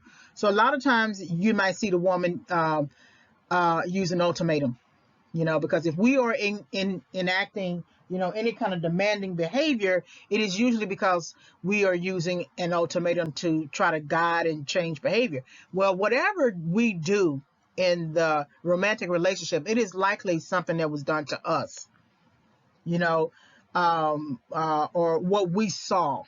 And what we saw and what was done to us is usually within the family dynamic. You have a parent who is it's hard for the parent to get the child to change. So then the parent will utilize or enact a demanding behavior, right? Tell the child, if you don't do this, I'm going to do this, right? To try to change the child's behavior, but it doesn't change. And so the parent then, even though the parent is a parent and clearly a parent, the parent, in trying to get the child to change their behavior and unable to, they end up in a less powerful position. How many shows have you seen, episodes on Dr. Phil, of kids at varying ages and stages hitting their parents and cussing out their parents, and the parents, going off somewhere and crying about it and, yelling or something like that? There is no discipline for the child who hits their parent in the back or throws something across the room or something like that. And so then the parent becomes actually the child, and then the child becomes the parent. And so the parent is losing power, losing that power dynamic. It is the prerogative of the partner with more power to create and break the rules. According to the prerogative principle, powerful people can violate such norms, break relational rules, and manage interactions without as much penalty as powerless people. So, like the rich person, wealthy person who's a high value partner, he can cheat. There is really not going to be any sort of consequence for him unless he's cheating with someone on the job and the person accuses him of, sexual harassment. And we already have a few,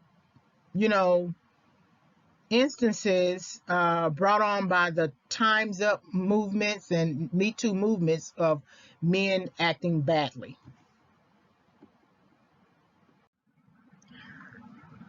For example, a person with higher status at a company can arrive late to a meeting without consequence, while a subordinate might be suspended. In romantic relationships, the person who cares the least may be able to get away with arriving late for dates, forgetting birthdays or anniversaries, or even dating other people. And when I think about that in terms of relationships, when you continue to take somebody back, These are some of the factors that you have to consider if you decide to take them back or if you decide to not take them back, because people do what they want to do. If they really want to be in a relationship with you, they will allocate every effort at mate retention. They will make sure they do what they need to do. Now, no one needs to get on their knees. No one needs to beg. No one needs to lie to you, placate you. But in a basic, in a foundational romantic relationship, you shouldn't have to feel subordinate to your mate. You shouldn't feel, I mean, there's always going to be some kind of power dynamic in every relationship, but it shouldn't be that you have to remind your partner that you're sleeping with, paying bills with, living in the house with, that they need to remember your birthday or remember your anniversary or, continue to arrive late for dates. To me, they don't want to be in a relationship, or they may be trying to punish you. Whatever it is, it has to get resolved, because you can't live like that. What if every time you have a situation and he or she decides that they want to continue to do exactly the other thing, and then once they decide that they want to date other people, it's better to let them go. Because if you take them back after their decision to date other people, you will always be in a perpetual powerless position. It is the prerogative of the powerful partner to manage verbal and nonverbal communication. So, it's almost like a partner is training you like a dog, and you do have some relationships that are like that they're almost training you like a dog. They start and end the conversation. Well, in a romantic relationship, especially a dating relationship, to me, I think is more democratic, because you have a viewpoint and he has a viewpoint. When you get into a marriage relationship, however, there's always a hierarchy. Maybe the man, the husband, has final say on certain things that go on in your relationship, especially the finances. But the wife might have final say with what goes into the house and how much in terms of finances, right? It just depends. But when a person has more power than over another person, they control the communication. So how many times have you heard somebody say marital relationship or just regular romantic relationship, I want to feel heard. I don't feel like I'm heard. Can I talk? I remember someone saying that oftentimes people in relationship are not really trying to listen to you. They're just waiting to have their turn to talk. And you gotta be an active listener. That's what we teach in college English. I teach English, and that you have to engage the text. Write down notes or take notes or anything like that, or record what you have just learned. Otherwise, you will lose it.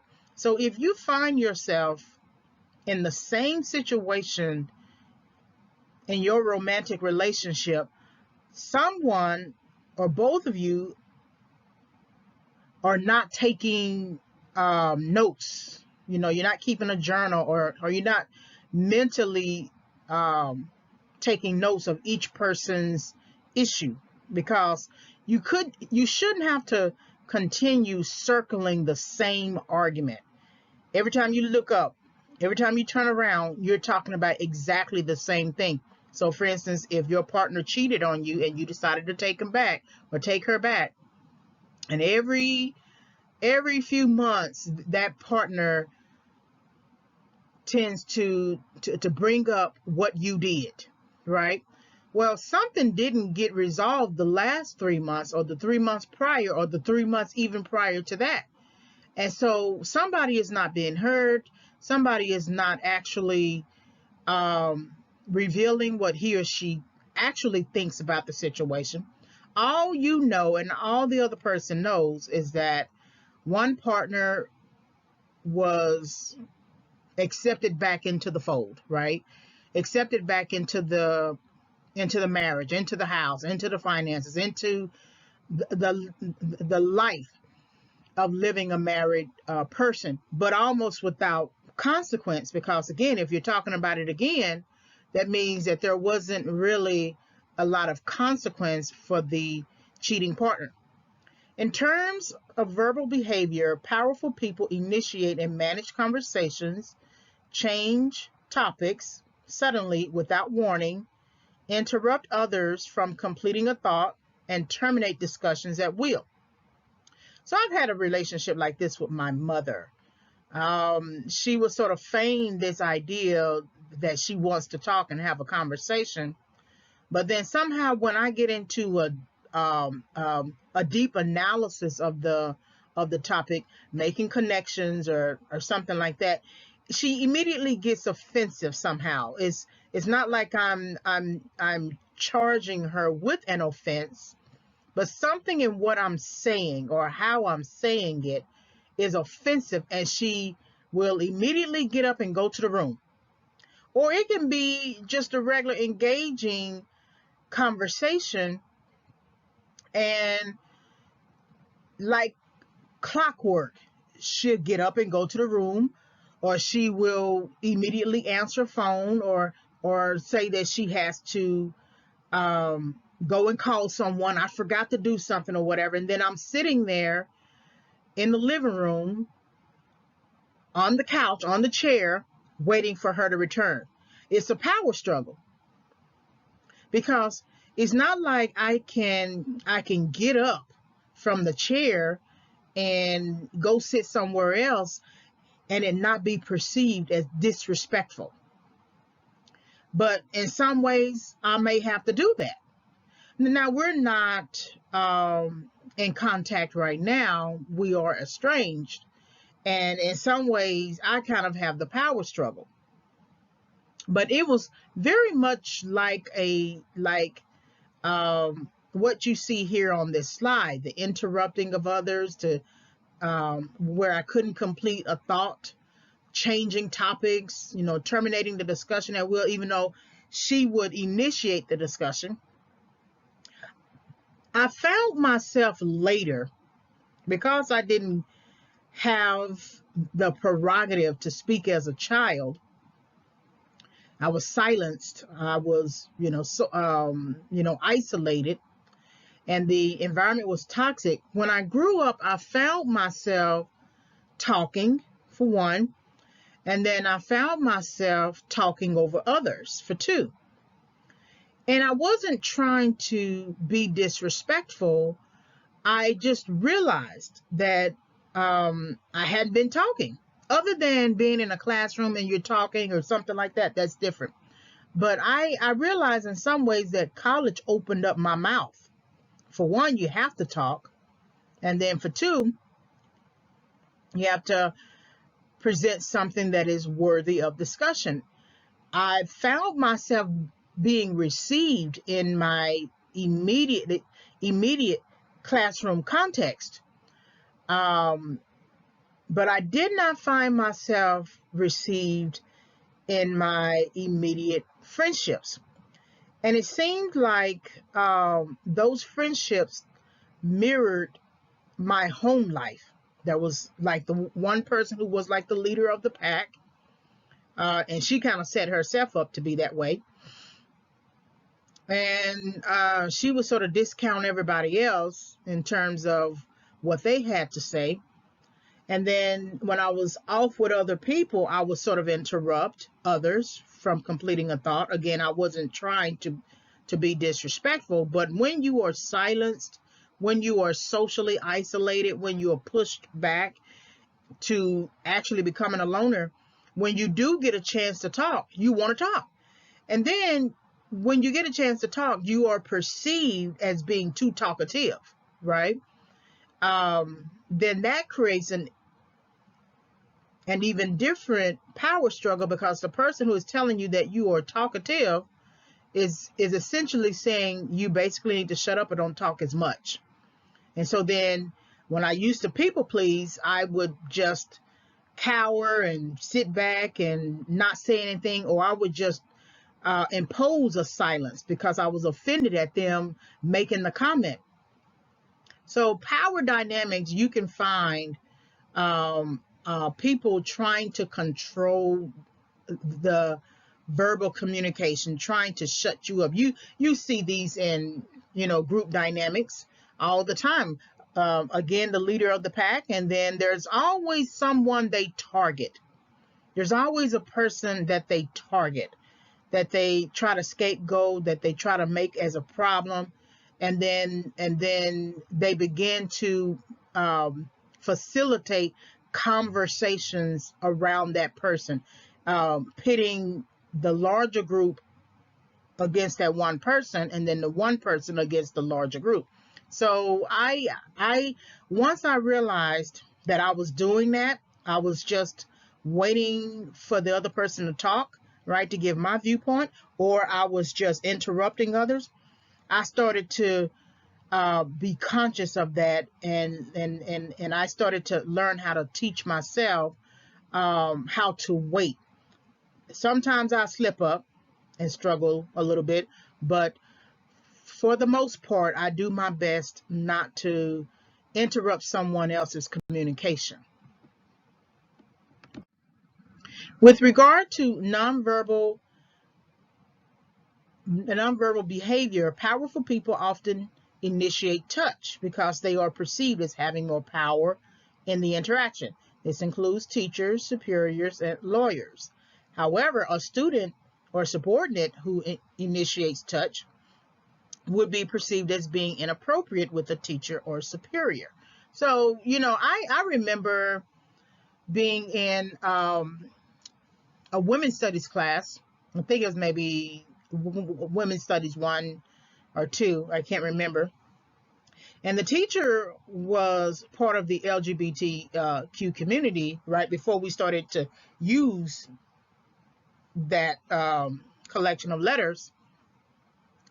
And I don't know, out of some strange feeling or something like that, she gave me she returned our papers, and then I patted her on the back. I don't know why I do that, like an old lady or something like that. And she called attention to it, and I'm thankful that she did, because it was kind of like initiating touch. Now, I'm not part of the LGBTQ community, but from that experience as a college student in her class, I watch what I do with my own students.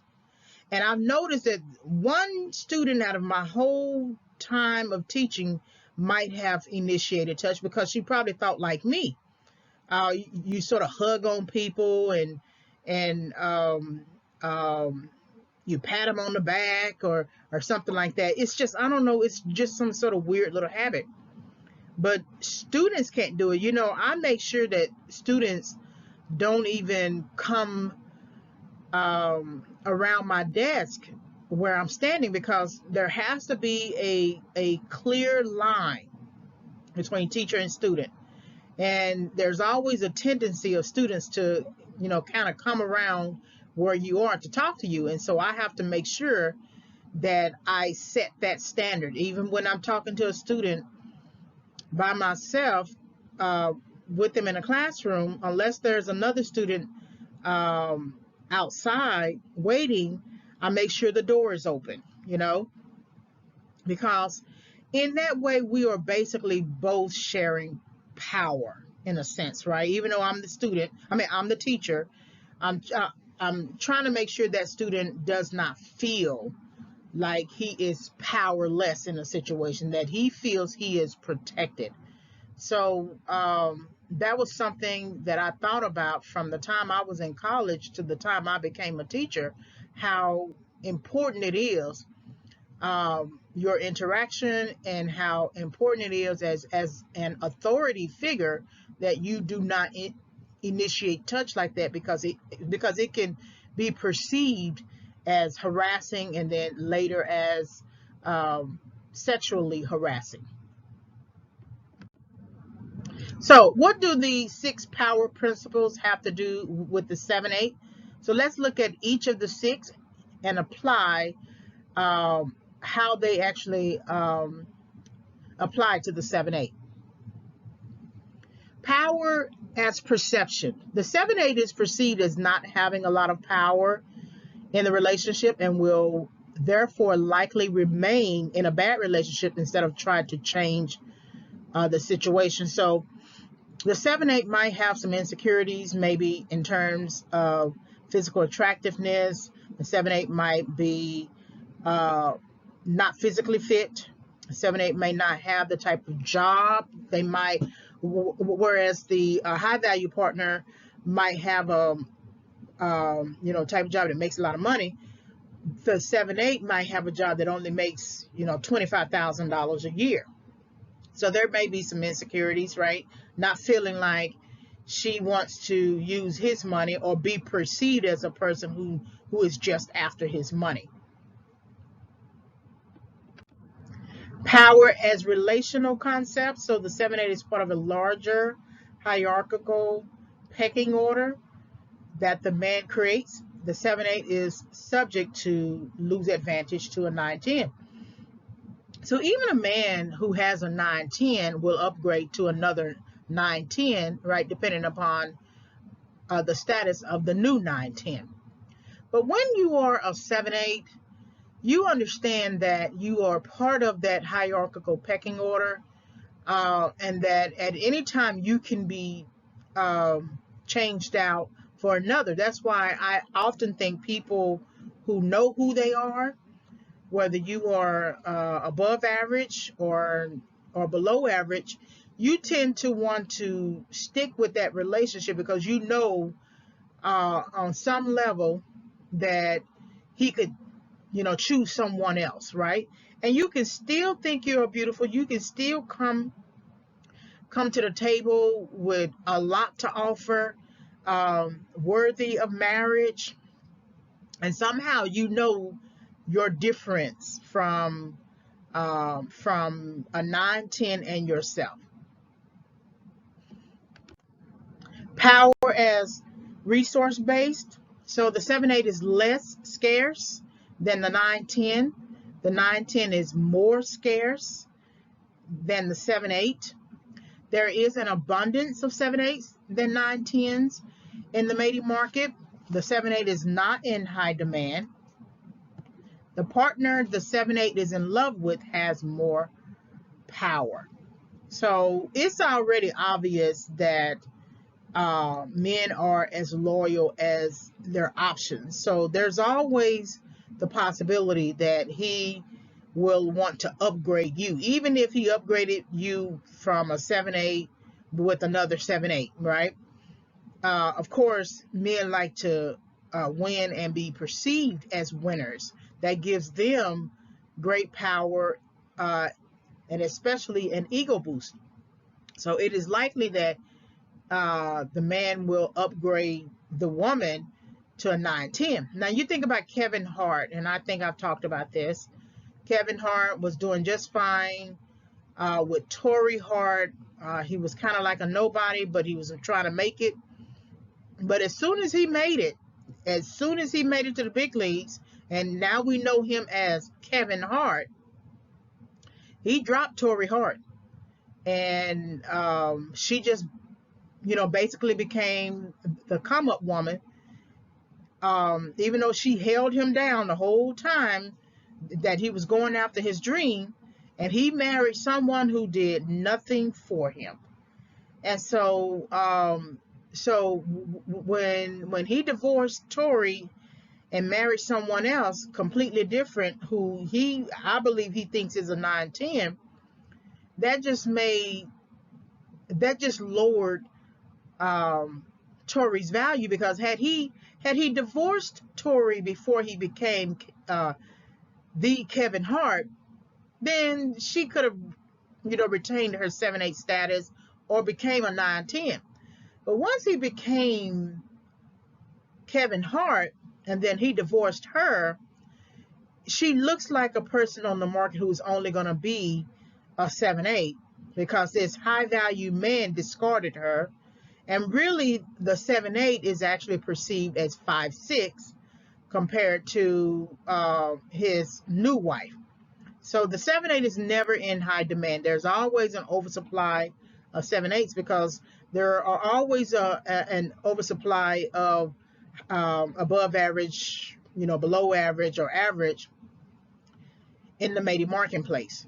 And so the partner that the person is in love with, who really, or he doesn't even necessarily have to be in love, he can just want to pursue that person actually has more power. And because that person has more power, your partner will have to do all that he has to do to try to attain that person, so then he can have power with her. I think it's a falsity that the person who did nothing for you really doesn't know you. That person can have kids with you, live with you forever. But if something happens in your life and you could no longer be Kevin Hart, right? There's a higher chance that that person will leave you, because the person hasn't put in any kind of work ethic, in terms of relationship. She just knew that she could leverage her beauty, which made it possible then for you to be able to leverage your status, and that's why they are together. Power as less dependence and interest. The 7/8 is more likely to comply with requests for money and or sexual favors, which makes a 7/8 more dependent on their partner for love and affection. This means that the less interested partner holds more power. I'm not quite sure you should marry someone if you don't have close to the same income. Because if you got a person who's making $100,000 and you're making $25,000, that's a huge jump. And you may not necessarily feel the freedom or have the spending power the way you want. And then the partner is more likely to tell you to quit your job because he can take care of you both. And that's true, $100,000 is true. I don't think it's a good idea to be without work today, considering how things are going. But I mean, it is true. But when you are in these types of situations where you are dependent upon the person for money, say you are a live-in partner, and he is the primary breadwinner, then it makes it a little difficult because it's not like he's putting you over the finances. It's like you have to go and ask him for finances. And anytime you have to ask anybody for finances, whether it's your romantic partner, your husband, anybody, you automatically feel less powerful. How many times have you felt like, I don't want to ask this person for money? I don't want to do it. But you have to, because it's the only person for certain has the money that you need. And so you automatically put yourself in a very powerless position, and then you get offended by it. You begin to resent it. And oftentimes we want to blame the other person for loaning us the money or giving us the money, when in actuality we need to blame ourselves for not being able to manage money.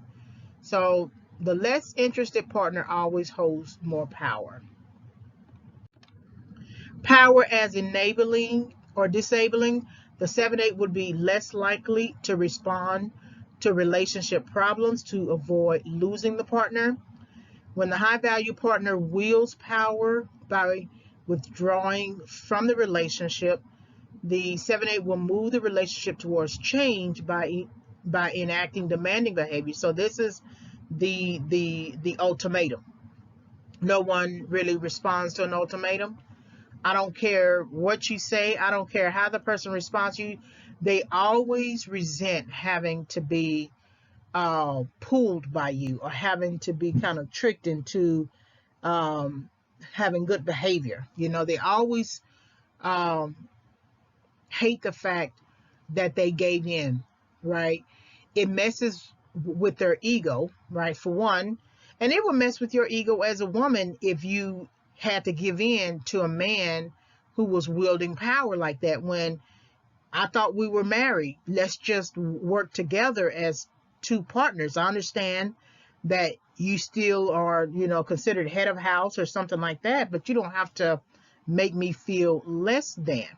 So we often enact, demanding behavior out of fear of losing the person. And we go with the first thing that comes to mind, make him think that he is losing me, and make him think about the consequences of that. Well, the 7/8 is not in demand. So you making a person think that he is losing you is like, okay, I can always go and get a 7/8. A 9 and 10 is actually scarce. I can't get a 9 or 10. For one, there aren't many 9s and 10s, especially 10s. So once I get one, I'm going to keep that person. So if you decide that you want to leave, because I'm not giving in to an ultimatum, if you decide you want to leave, then you leave. Leave with everything. Leave with the clothes on your back, a bag or something like that. I don't know. But no one sort of responds to ultimatums long term. They might in that moment respond to an ultimatum to save face, but eventually they're going to come back around and have a problem with how you treated them, how you made them feel less powerful in the situation. Power as prerogative. So the 7/8 loses power to the high value partner's prerogative to manage the relationship on his terms. The high value partner is the driver of the relationship. And then remember that the 7/8 is less competitive.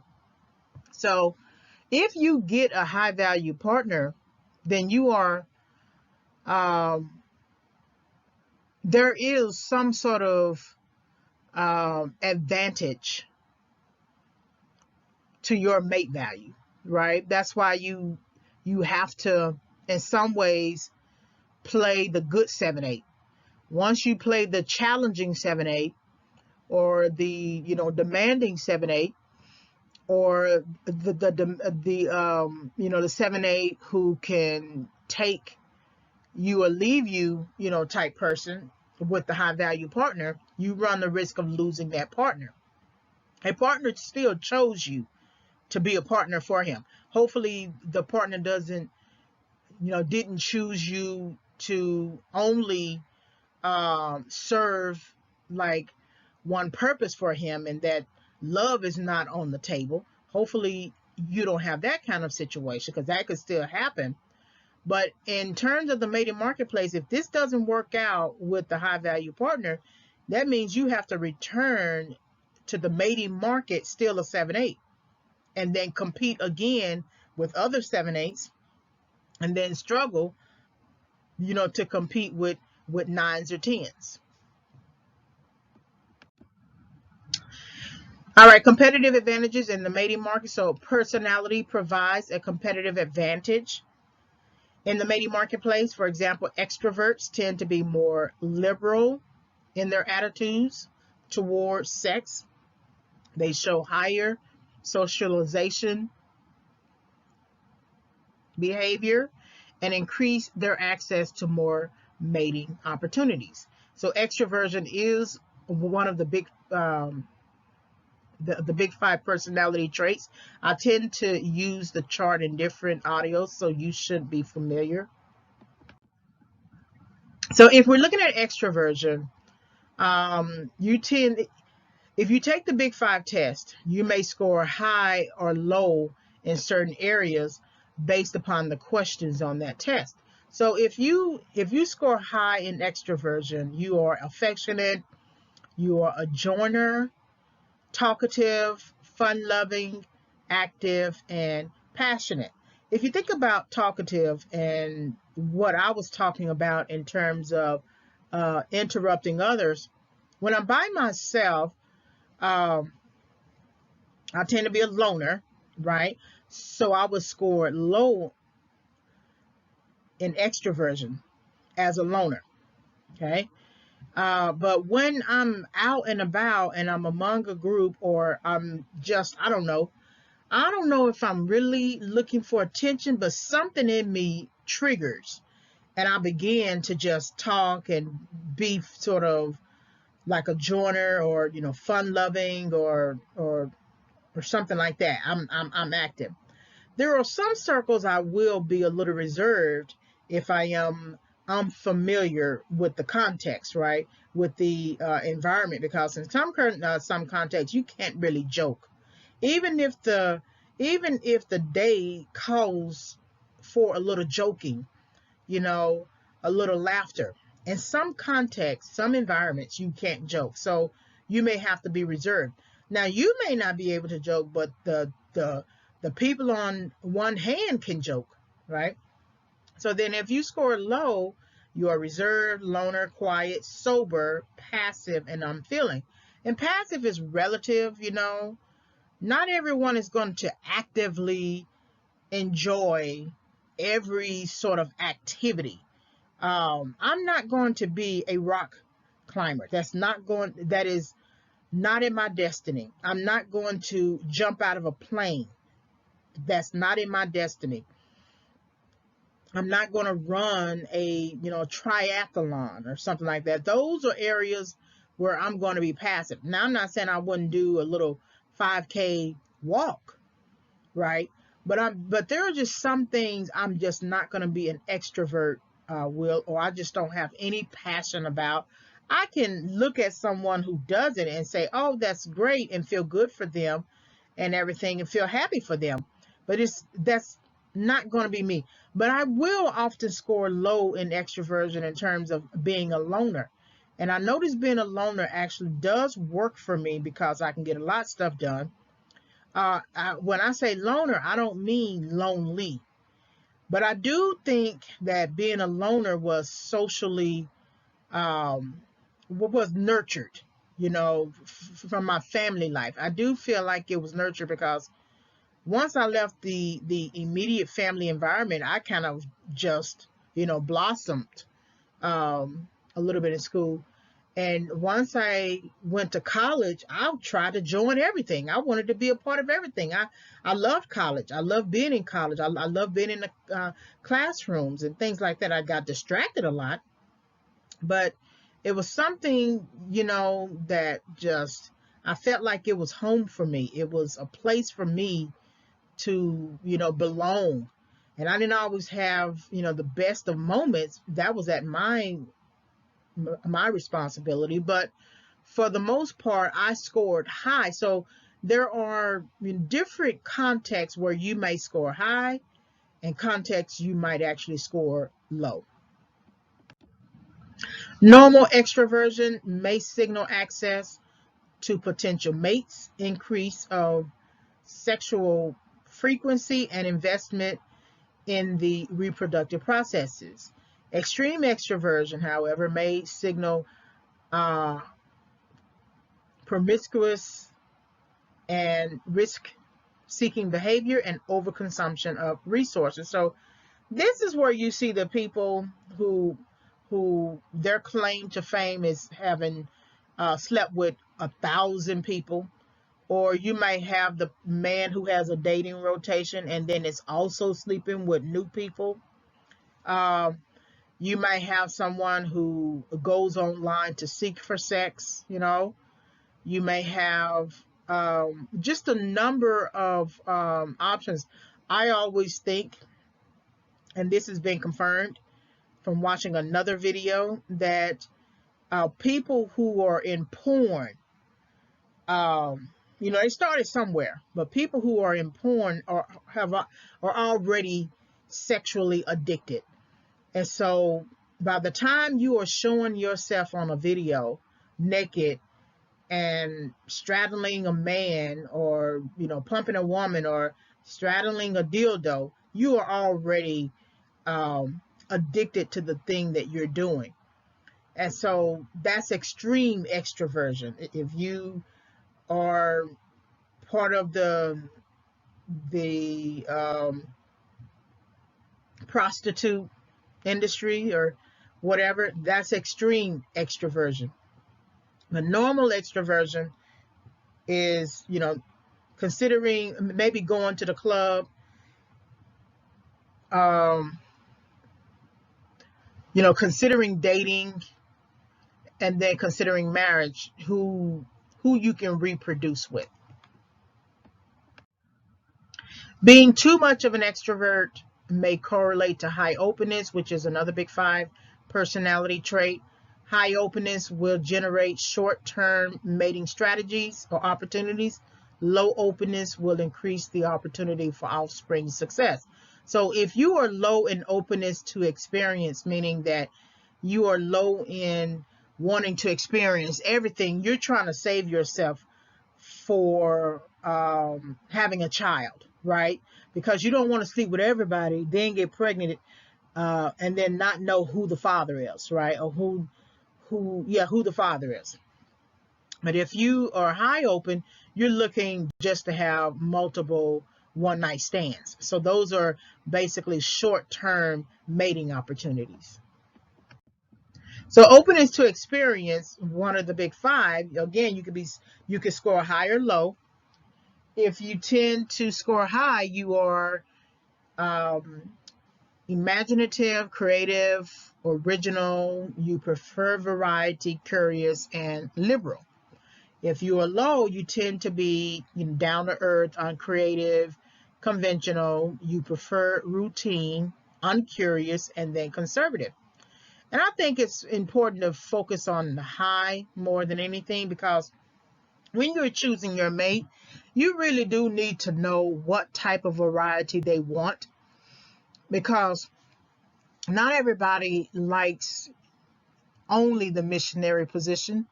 They might like other types of sexual positions. Okay, that's obvious, right?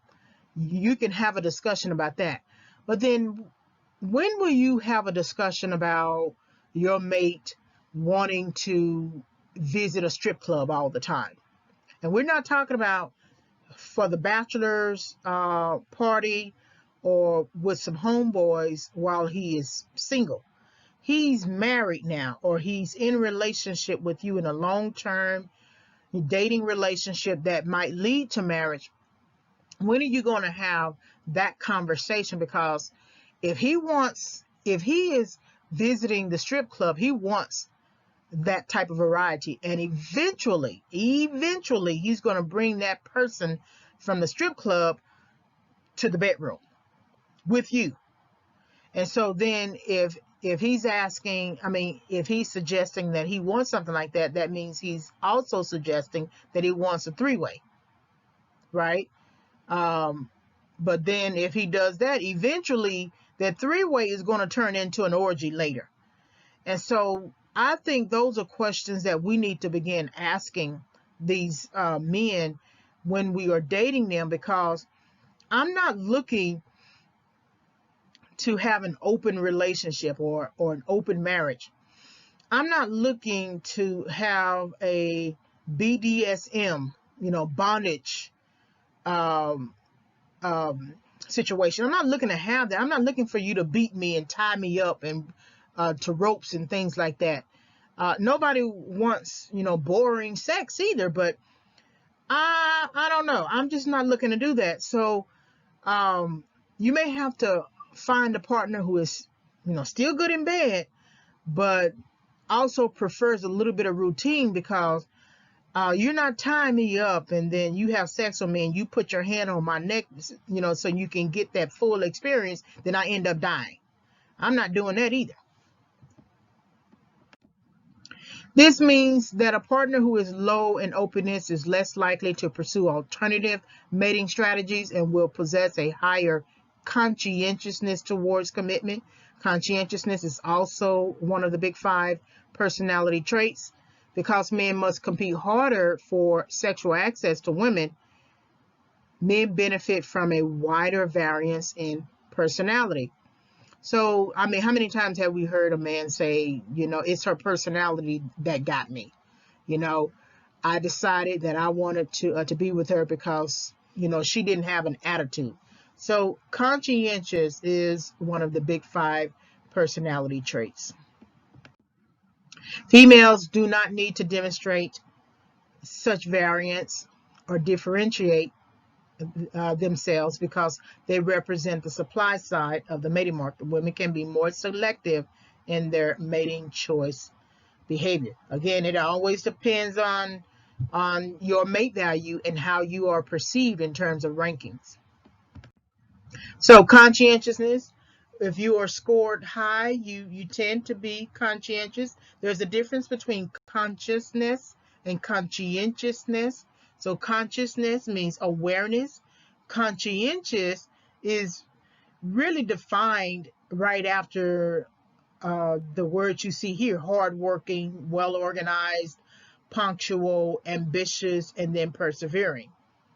And then if you score low in conscientiousness, then you tend to be negligent, lazy, disorganized, late, aimless, and quitting. That's one of a number of things that you got to think about, especially at my age at 46. If I decide to get married, I can't have a problem with a person. I can't have a partner who has a problem keeping a job.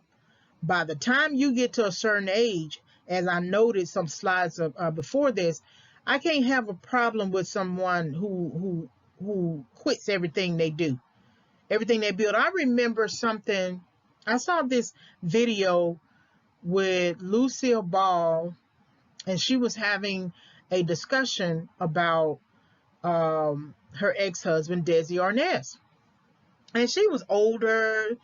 I think it was one of those videos in passing or something like that.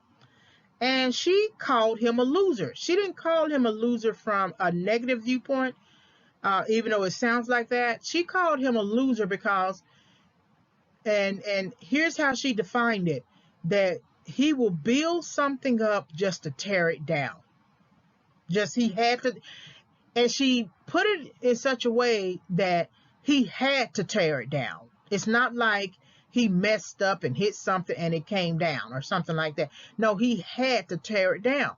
And you got a lot of people like that they don't know how to operate at a certain level. They only know how to operate at a very low level where they only make almost enough or just enough, never enough, whatever the enough is. And so they often are the types of people who will not try to find another opportunity or something. But the ones who quit, the ones who are aimless, they are the worst people to be around, especially if you are a person with aim and purpose and goal setting and you believe in sticking it out. Like with my ex, he was just the type of person, he couldn't stay on a job longer than 2 years. And I don't even think he did that. And within months of him starting the job, he was already creating problems and troubles with the supervisor. And maybe on some level he was jealous of the supervisor because the supervisor had, attained a supervisory position that he had, and they were the same age. I came across a person who was maybe, I think, a year older, and she was my associate dean, and I thought she was older. And it's not that she looked older, but she carried herself like she was seasoned. And one day she told me how old she was, And she was just a year older than me, and I was shocked. And it didn't hit me while I was sitting there, but it hit me much later when I began to think about it, because I felt like I was, financially behind. I had a job. I was the adjunct faculty member, and she was our associate dean. But when I looked at her, she looked like where I should be. That I had played around in my finances so long, too many times, that when I became homeless as a result of losing my job, and didn't have anything and didn't have any savings, it put me behind. It set me back. And a good number of my 30s were spent in correction, homeless, sometimes, living at my parents' houses, a brother, different shelters, things like that. And it just put me back. And when I looked at her, I saw the mirror of what I should have been doing, what I should look like by a certain age. And so that gave me pause. That sobered me.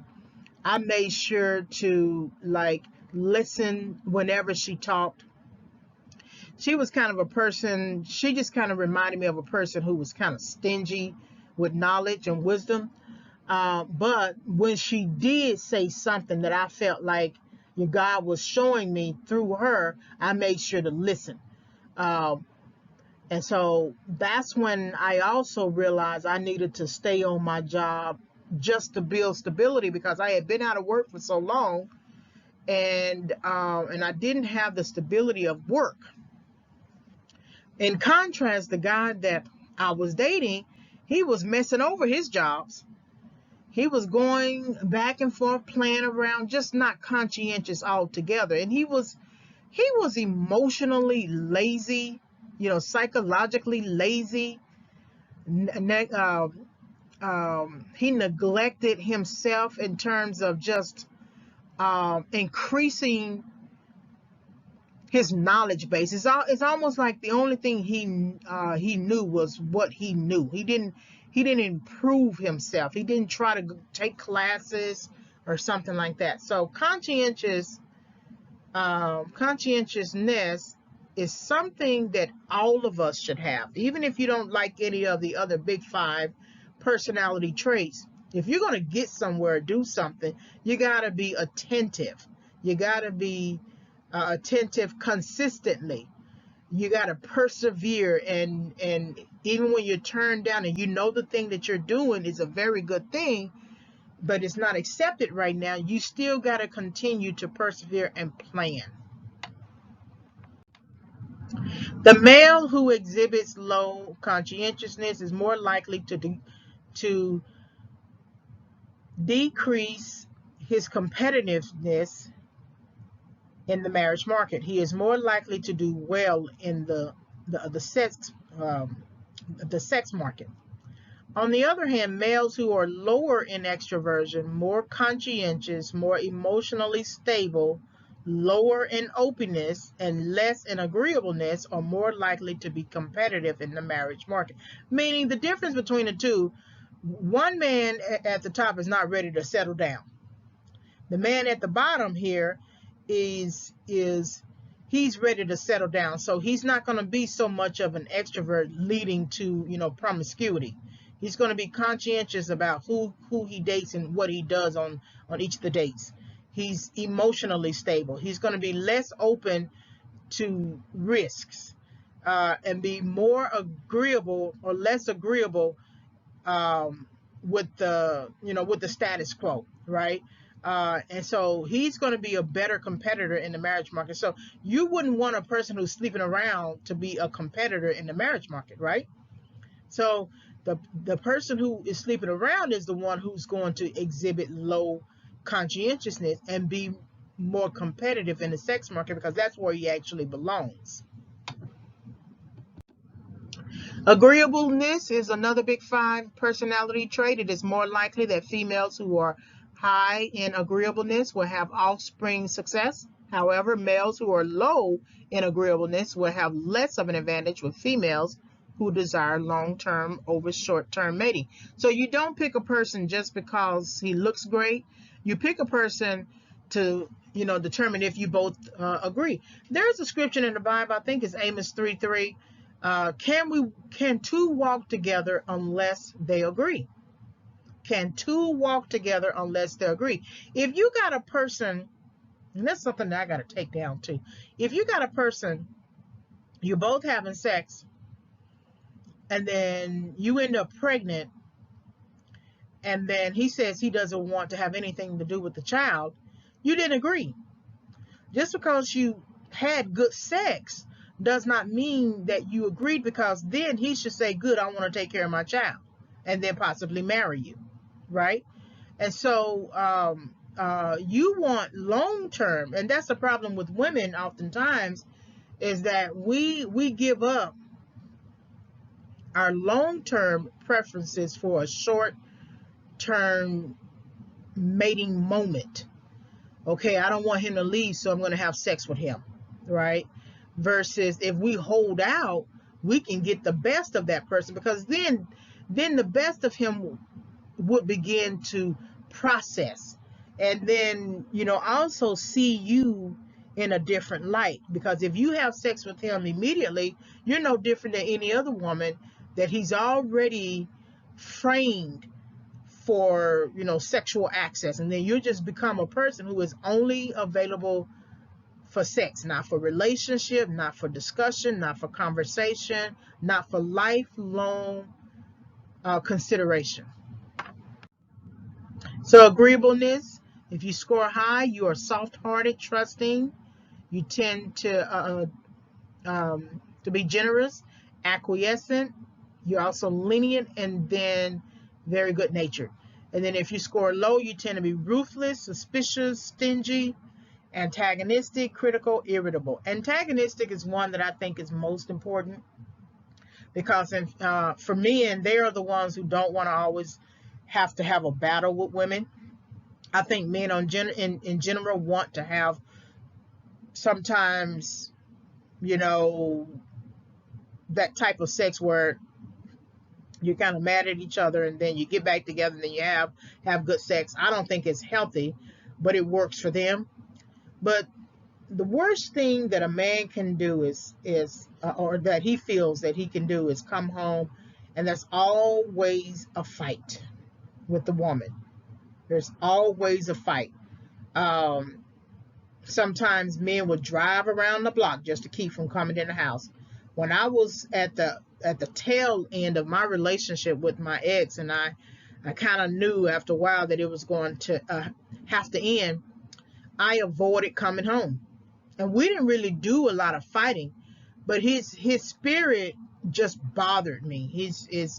It bothered me that he wouldn't leave his ex alone. It bothered me that I found out 2 years and some months into the relationship that he was married.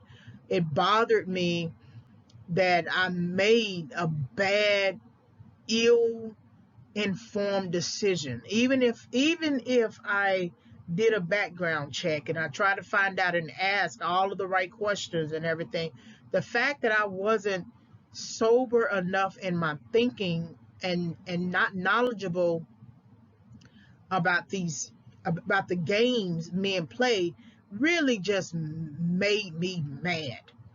It made me mad. And even today, it's been 4 or 5 years, or it's going to be 5 in February 2021.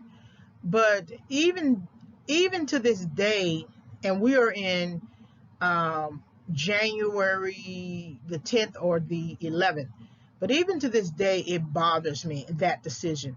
And there are some decisions that I have made in my past that were not really good decisions, but that one really bothers me. And so we weren't necessarily antagonistic in terms of a lot of fighting. When I found out he cheated, we had a knockout, fight or whatever.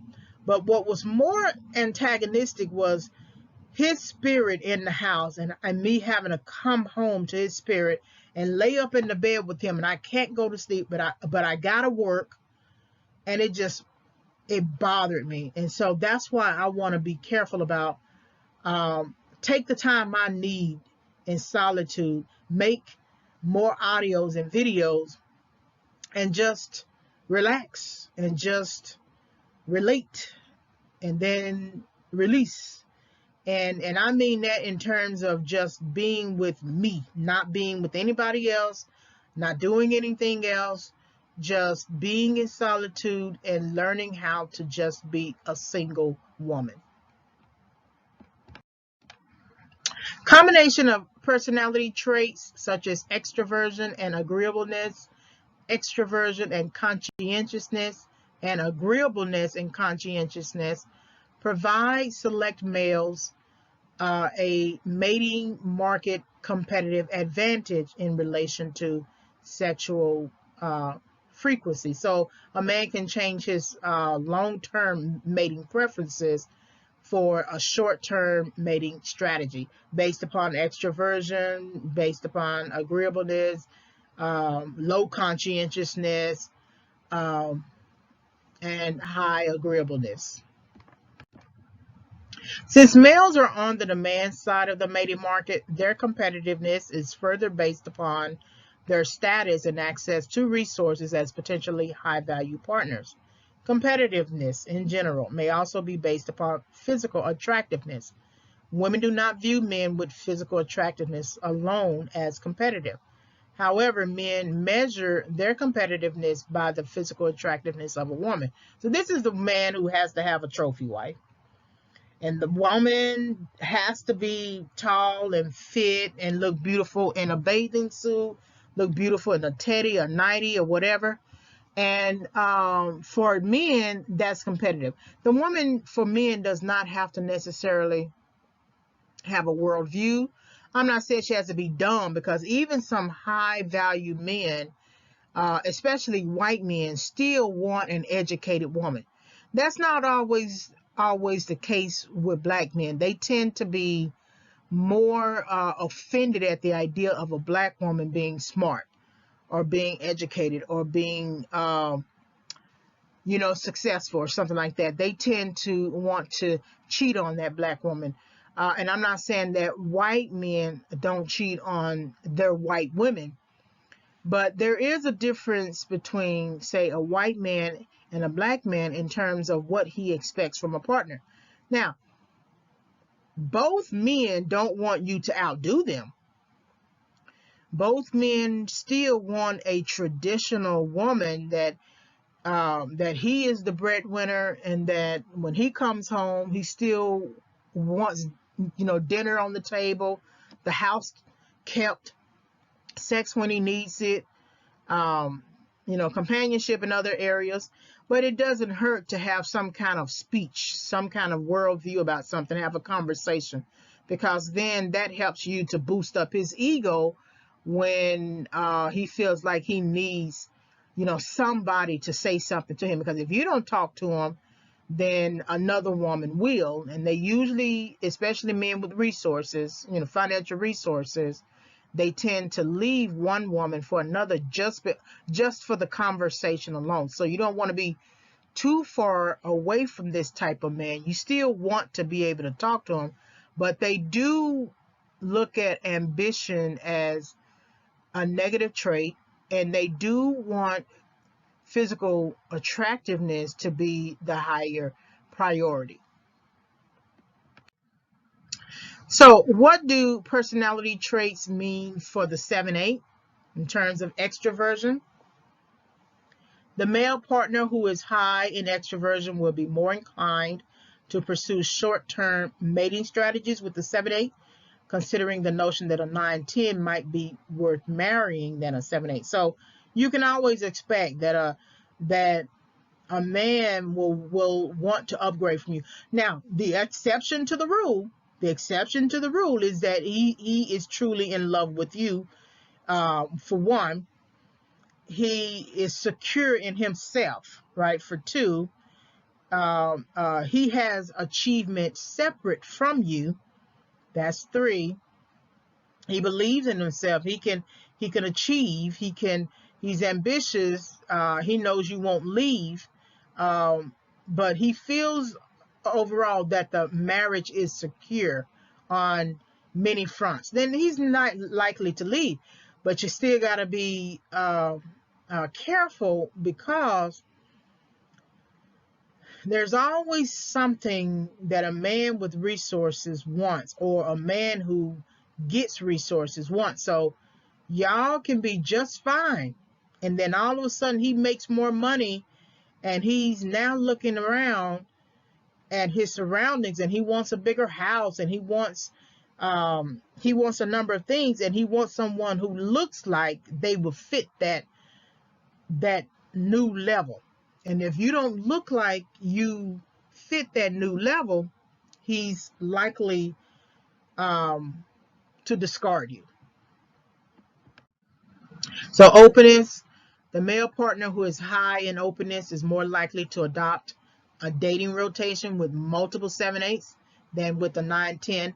So a man who has a dating rotation, I'm not saying that he has so much respect for the 9/10, but it's almost like they want to preserve the 9/10. And so they will do all that they can to make sure that they don't taint her. You know, it doesn't necessarily mean that they're going to be so great to her. They will be more great to her than they would a 7/8. But they will go through a 7/8, a 5/6, or anything below that, simply because they want to preserve all that they can. You know, right now there's this current issue that's going on with black men trashing black women in their efforts to secure white women, because they know that with a white woman, she's considered the global beauty standard, and they know that they would increase in their status and get to a better hierarchy. It's all falsity, though. So what they're doing is they're trashing black women, and then they're coming back to sex them, drown them in sex. And then once the 9/10 that they believe is a 9/10, who is a white woman, comes back around and says, okay, I'll marry you, then they will drop the 7/8, whoever they are. Now, that means that if the white woman is the global beauty standard and she represents 9/10, in a black man's mind, the black woman is automatically a 7/8 or below. Even if we have white men who are coming after black women to marry them, it still doesn't appear to be high value for black women. Now, the woman, it does depend on the woman. If the woman is a celebrity woman, she may have a higher value based upon her celebrity status. But in general, any woman who is non-white, any minority, foreigner, non-white, typically is the one who will begin a socially perceived ranking as 7/8 and then below. But then you have to look at other factors. The person could be Asian but white in skin tone, right? Or any other person. Okay, then that person is shoots up, the levels, the rankings. Regardless, though, the 9/10 is always considered the person who represents the global beauty standard, which is a white woman.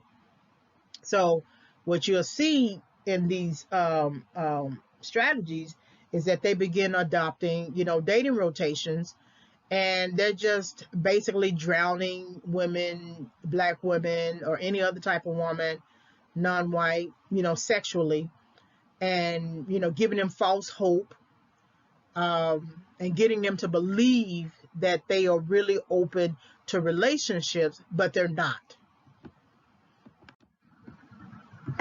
Agreeableness. The female partner who is high in agreeableness is more likely to acquiesce to a high value partner with resources, regardless of physical attractiveness. Well, this basically suggests that women do not always look at the looks of a man. Sure, we might moan and swoon, if we saw someone of a certain look, but it is not always a factor in who we're going to marry. We look at, financial resources. The person doesn't have to make a whole lot of money, but he does have to be financially stable. Even if we're not financially stable, which is ironic, right? But that's mainly what we look for. When we go for physical attractiveness, we're thinking about a reproducing partner, because we want the baby to look a certain kind of way. Conscientiousness, the male partner who is highly conscientious, is more likely to pursue commitment with a 9-10 and further marriage than with a 7-8. Now, remember that people can still marry you. Even if you are 7-8, they can still marry you. Now, however long they stay with you will depend upon your ranking.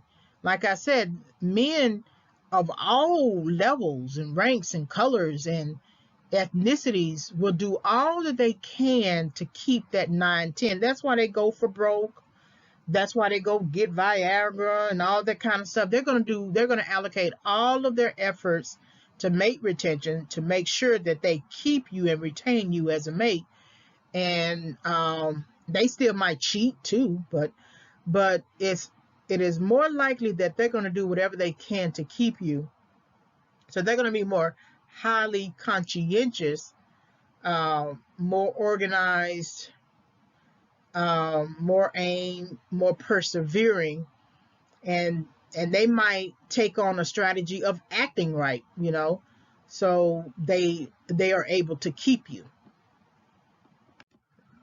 The desires to achieve status socially, and financially, and inclusion, a need to belong, are both fundamental human motives. Higher status people tend to be more satisfied with their lives, less anxious, and less depressed. Lower status people have lower self-esteem, feel insecure, and are more threatened by others. During this pandemic, you see this right now, that you don't see any of the higher status people who have money panicking. Sure, they might pull out some of their investments, right, to protect their overall wealth, but you don't see them, depressed or anxious. They are fine. They have the money to weather this pandemic storm, as well as job storm. But then lower status people always have issues with security, and feeling insecure is really financial security. That many people are losing their jobs. Jobs are being purged, and you would never have thought that the hospitality and restaurant industry as a whole, not just a single restaurant or a single region or a single area, but the whole restaurant industry, the whole hospitality industry is are having issues, in financial issues, because we can't go and live there or be in those places due to the pandemic. And so they are all struggling with financial security. Now, the business owner would still do a little bit better than the worker, because he has insurance, right? Or he should have business insurance or something like that. Maybe he saved money, maybe he has investments. But the average worker who was working in that industry don't have that. They're literally a paycheck away of being homeless. And so their anxiety is always about financial insecurity. Socially included people enjoy higher self-esteem and feel more control in their lives. A socially excluded person feels more anger and perceives life as less meaningful. Higher status and greater inclusion, actual and perceived, predict better psychological health. So right now on January 6, 2021, we had Trump supporters storm the Capitol, based on this idea that they feel socially excluded from the American dream, so to speak, right? So then they were angry, they perceived life as less meaningful, and to change that narrative, they decided to storm the Capitol. They killed people. They did that for like a couple of hours. But had they had higher status, or they felt more inclusive or included in decisions, they might have had better psychological health, better self-esteem, felt more control over their lives. Now for me, I think, and I might get in trouble with this, but for me, I think it's a manufactured distress, because they were white people, and white people are the dominant. So they are acting like they are, minorities in terms of social exclusion. That even a white person, even in a poor neighborhood, will fare better economically and financially more than a minority. Even if the person wasn't poor, and it was a white person, white male or white female, and a black woman or black man, they were in the same types of jobs, right? That the white people would get more money in pay than the two black people. So I don't understand why they would perceive themselves as socially excluded, unless someone is feeding that into their thinking, because they now think of themselves as a minority, and they're trying to mimic what they think a minority would do, as in storming the Capitol. Black folks are not going to storm the Capitol. They're not going to burn down businesses. They might fight in the streets or something like that, but they're not going to do that because they don't have institutional power. So here it is, this person shares white skin with other people, but he feels socially excluded as a person. Well, thinking about romantic relationships, you could say that the 7/8 feels socially excluded from the dating market. That the only goal of the 7/8 is to, and this is socially perceived, is to use that person for sex, not to marry. That the goal is to find a 9-10, and if I can't find a 9 or 10, then I'll do all I can to do what I need to do to get my needs met with the 7/8 or below. But once that 9-10 comes along, I want that person. So it's like the average looking person. That person always feels socially excluded. Aspirations for higher status and greater inclusion may affect good psychological health. This means that if someone is unable to aspire to higher status and greater inclusion, it is likely that this inability affects the person's self-esteem. Self-esteem is essentially the global appraisal of the self. So, it's only going to affect your self-esteem if you set it as a goal and you didn't accomplish it, right? Now, when self-esteem is an issue, you tend to compare yourself to somebody else.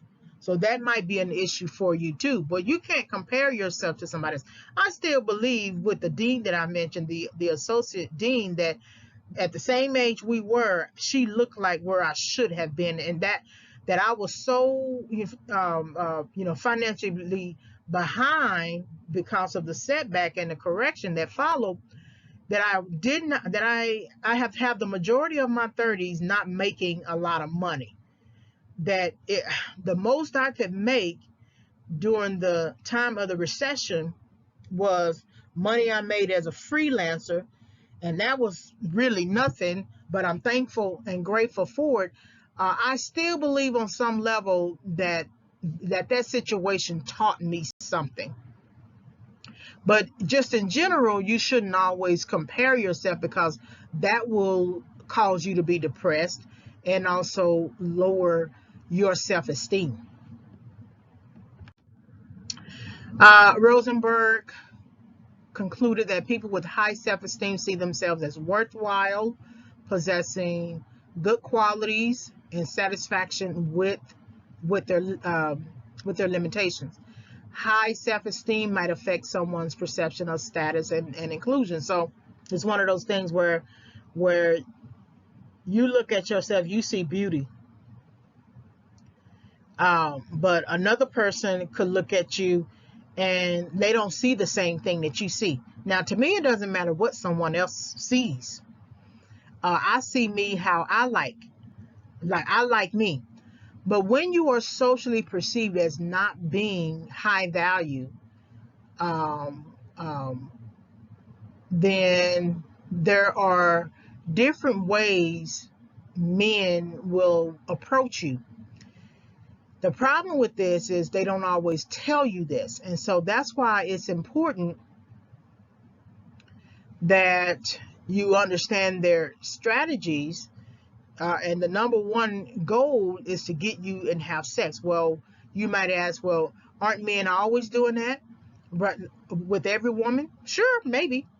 But with the 9 or 10, they're trying to present themselves as a gentleman who would not push the woman, the 9 or 10, into sex. So he's going to have to get sex from someone.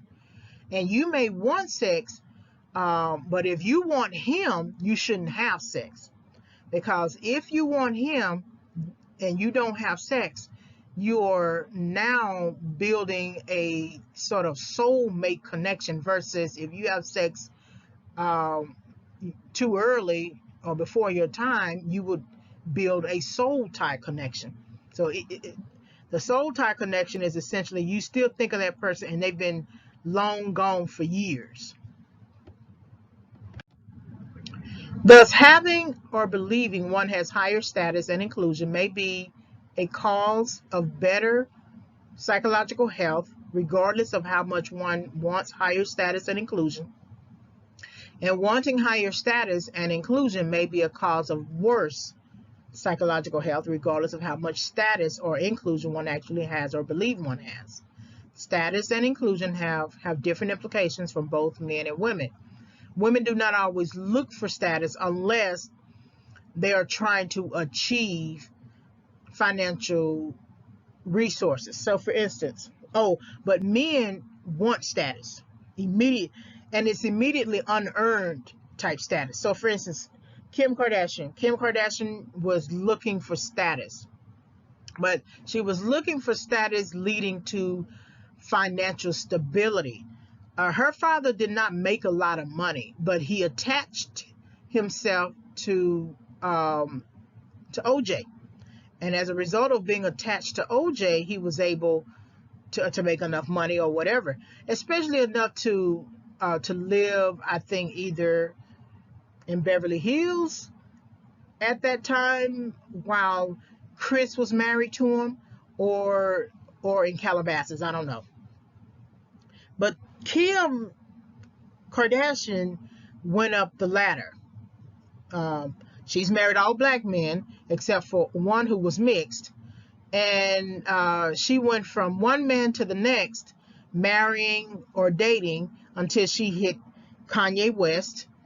And I guess for her, Kanye West was her financial cow. But she also gained status as a result of being connected and then later married to Kanye West, because Kanye West was big at that time. He's not really that big anymore, but he was big at that time. So it depends on what the woman's goal is, especially for women. Men, they want the physically attractive woman. They want the woman that every man wants but can't get. So their status is always based upon physical attractiveness. Inclusion, it depends on if they own something, own a football team or something like that. But status and inclusion have different implications for both men and women. Where a man lacks inclusion or status, he may feel the need to compensate and remediate by resolving this problem. This might include working longer hours for more money or changing professions, all for the goal of obtaining and maintaining a high value female partner. That's what I mean, that they're going to do all they can to keep that person, especially when they finally get the person. Where a woman lacks attractiveness as an indicator of perceived high value, she might compensate by increasing her ability to attain higher status and resources. A woman could ascend in status either through her own deeds or through her associations. She could acquire new knowledge or skills that make her a more beneficial partner. I wonder if you know the reality TV show Southern Charm. And one of the ladies, redhead ladies, I forget her name. It doesn't come as easily to me, even though I watch it all the time. But she's a red-haired lady. Well, she comes from a pretty good name herself. But when she wanted to increase in financial status, she married the guy whose last name is Revenol or something like that. I forgot his first name. Thomas Revenol. And she married him. Now, it took some time to get out of him what she wanted. One minute she wanted to be with him, and then they were going to get married, and one minute they not. Then they got pregnant. Then they didn't get pregnant. Then she was asking for monthly money, not alimony at that time, but financial support. Then they finally got married. Then they got divorced, and she was able to get a whole lot of money. So now she's set. Now she still works on the show and gets a paycheck from the show, but now she's actually more set as a result of being connected to him. So a woman could ascend in status, and as a result of connected to him, her status has increased in South Carolina as well. So a woman could ascend in status either through her own deeds or through her associations, and she did both. She could acquire new knowledge or skills that make her a more beneficial partner. She didn't acquire new knowledge or skills.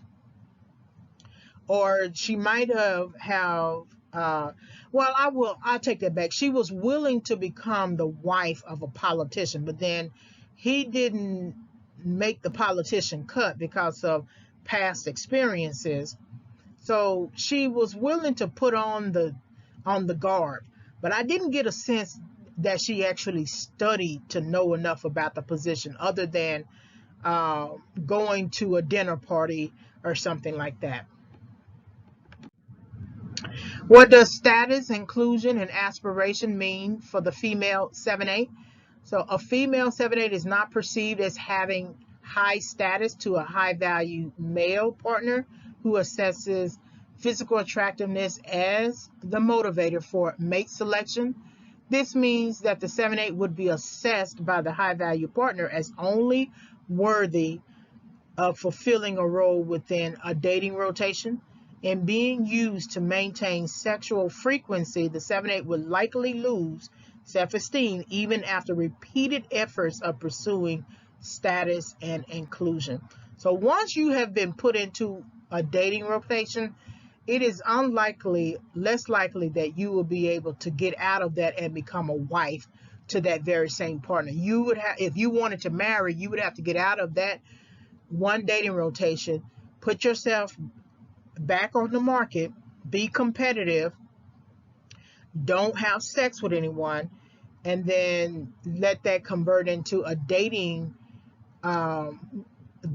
relationship leading to marriage. It has to be that, because otherwise it's much easier for you to transition back into that previous situation, but with a new man. Aspirations for status and acceptance would increase for the 7/8, but the female 7/8 would not find agreement from the high value male partner. High value male partner would exercise high extroversion for multiple partners, low openness to relationship and commitment, low agreeableness with consensus, and low conscientiousness to remain with the mate. So basically, there's no guarantee that the high value male partner is going to stay. And what happens with women like this, when they find themselves in a situation like this, they begin to pull at the man as if they are grasping at the wind. He's just not going to stay. His extroversion is too high. He doesn't really want commitment from you or with you. There's no true mutuality right between you two, and then he is less conscientious to remain with you. So that means he doesn't see you as someone that he could convert to long term. A male 7/8 is not perceived as having high status to a high value female partner who assesses status and material resources as the motivator for mate selection. This means that the male 7/8 would be replaceable by the high value female partner, but not immediately abandoned. Abandoning a partner who does not fit one's mate preferences would be counterproductive if that required ultimately settling for a partner who was an even poor fit. The 7/8 is satisfactory until a 9/10 becomes available. So, there's this other reality TV show called Married to Millions or Married for Millions or something like that on Lifetime. And there was this one woman, she's a high value person, had like a mansion or something like that, and she was dating a guy who was essentially vocational worker, I think. And I'm not quite sure if his work was really steady. And so she stayed with him throughout the shooting of the show, and it looked like she was really interested. And then they get to the wedding, and she's wearing a dress, and she's, all made up with her makeup. And then he has on his tuxedo and everything, and he really did look like just a average Joe, not to be disrespectful, compared to how she looked and carried herself. But she was saying right there at the wedding, not in front of the people, but, like in a room, I can't marry you. And I'm thinking to myself, how is it that you wait until the wedding day to make that kind of statement? I think she knew from the very beginning. But what happens with people, they are selfish, for one, and they realize that if they let go of this partner, they're going to have to put themselves back on the market, and they don't want to do that because it would be counterproductive. I mean, the person does give me sex. The person does give me, companionship. For a short time, I can wake up to somebody in the bed with me. We do go out to dinner and things like that when he can pay. Sometimes I may have to pay, but it's okay. We do date, we do talk, we talk on the phone. So I wouldn't want to have to start up with a new person. So it's much better for me to go on ahead and just stick it out with him. Just kind of see how it goes. I mean, who knows? It might actually turn into something that I could actually marry him.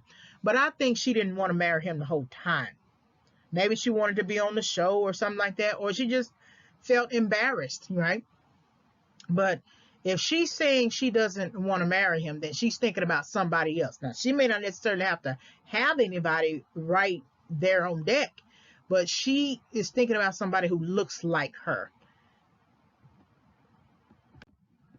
The male who is of lower mate value might lose self-esteem if he is unable to offer any benefit provisioning. He will be less willing to engage in cost-inflicting behavior for fear of losing her.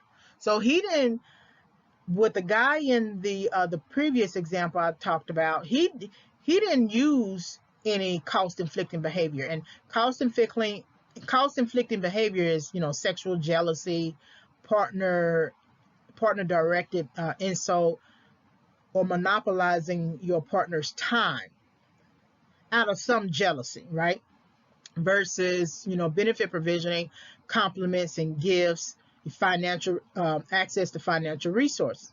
But he did all he could to make sure that he retained her. But she didn't until the end. She's very good in terms of putting on a show. If she had planned to let him go all this time, she put on a really, really good show, because I honestly thought she liked him. They seemed to be, kind of good together and everything. And she later found out that he had some debt or something, some issues, right? But that's what happens when you marry or attempt to marry someone who doesn't look like you, financially, uh, psychologically, right?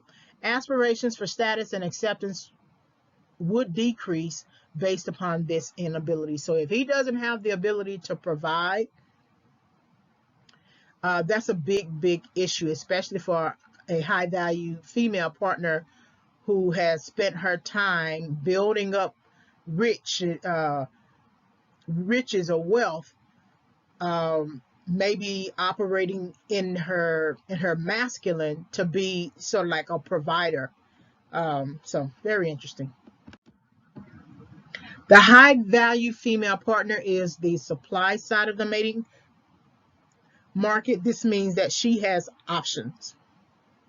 She will be low in extroversion to pursue a high value partner, low in openness to relationship commitment to a 7-8, low agreeableness with consensus, and high conscientiousness to remain with a high value mate.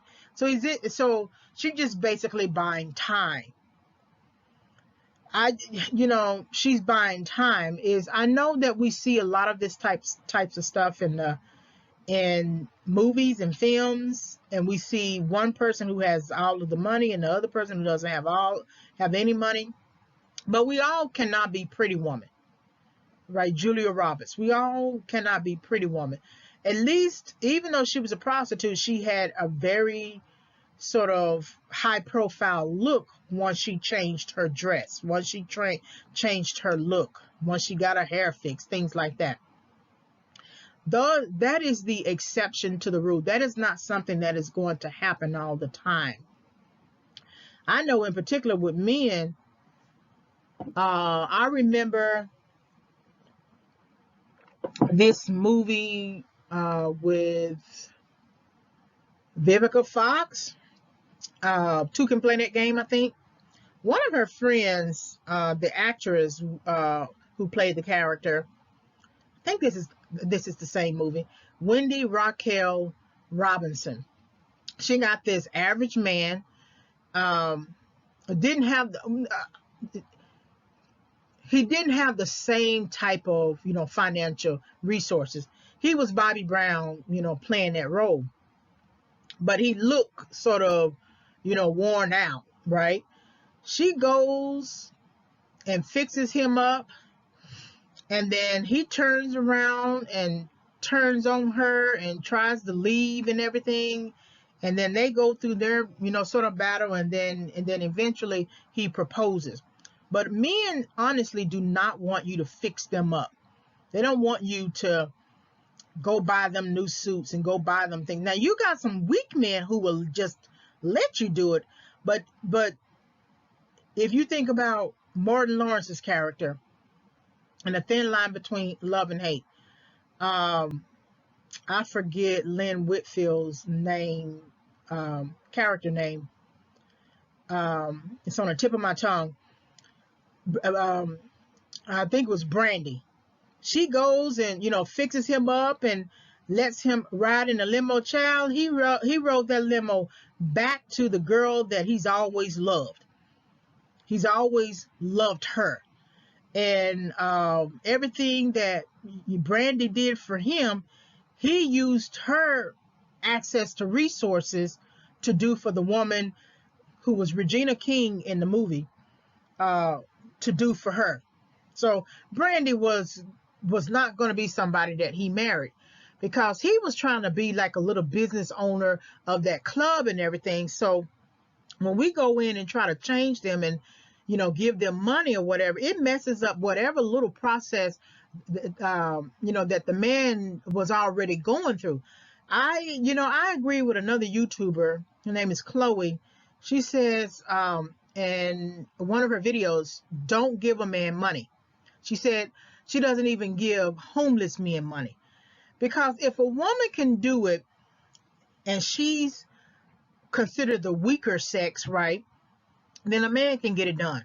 If you see a man who is homeless and he doesn't want to get himself together, unless you have an organization and you're helping homeless men, don't give them money.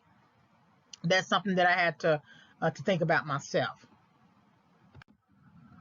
So here is a reflection opportunity I want you to think of, right, before we get into the next and last section. What do you consider a male 7/8? Men often base their rankings of women on physical attractiveness, but a man who is a 7/8 can also be physically attractive.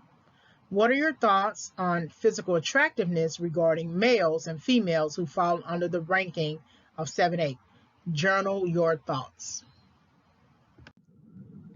So let's conclude with how we see ourselves in terms of distorted views that have been projected onto us. Many a times we don't think we're ugly until someone tells us we're ugly. For all we know, we think we are beautiful. Even if we don't have the language to say we are beautiful, we wouldn't call ourselves ugly. But what somebody does is throws water on your mirror, and now when you look into the mirror, it's distorted. And so now all you see is distortion. So I want to look at in this lecture on distorted views and how they affect self-esteem. Change does not come when you accept yourself as a 7/8. In your eyes, your perception, and self-concept, you may be a 9/10. It is the external evaluations, however, that cloud and distort the view of the self. However, you do have to understand that everyone else is entitled to their own perceptions. Therefore, you must decide if you will continue to accept their perception of you or become the ideal self roaming around in your head, and how you will exit those individuals who disturb that picture. You cannot grow in a relationship when you are perceived as a 7/8. All right, so hopefully you were able to gain insight from this video discussion. Please like, subscribe, and visit. So please like the video, hit the notification bell for more discussions. I am re-uploading all of my audios, so I needed to make some changes to them. You can visit my website for more content at reginayfavors.com.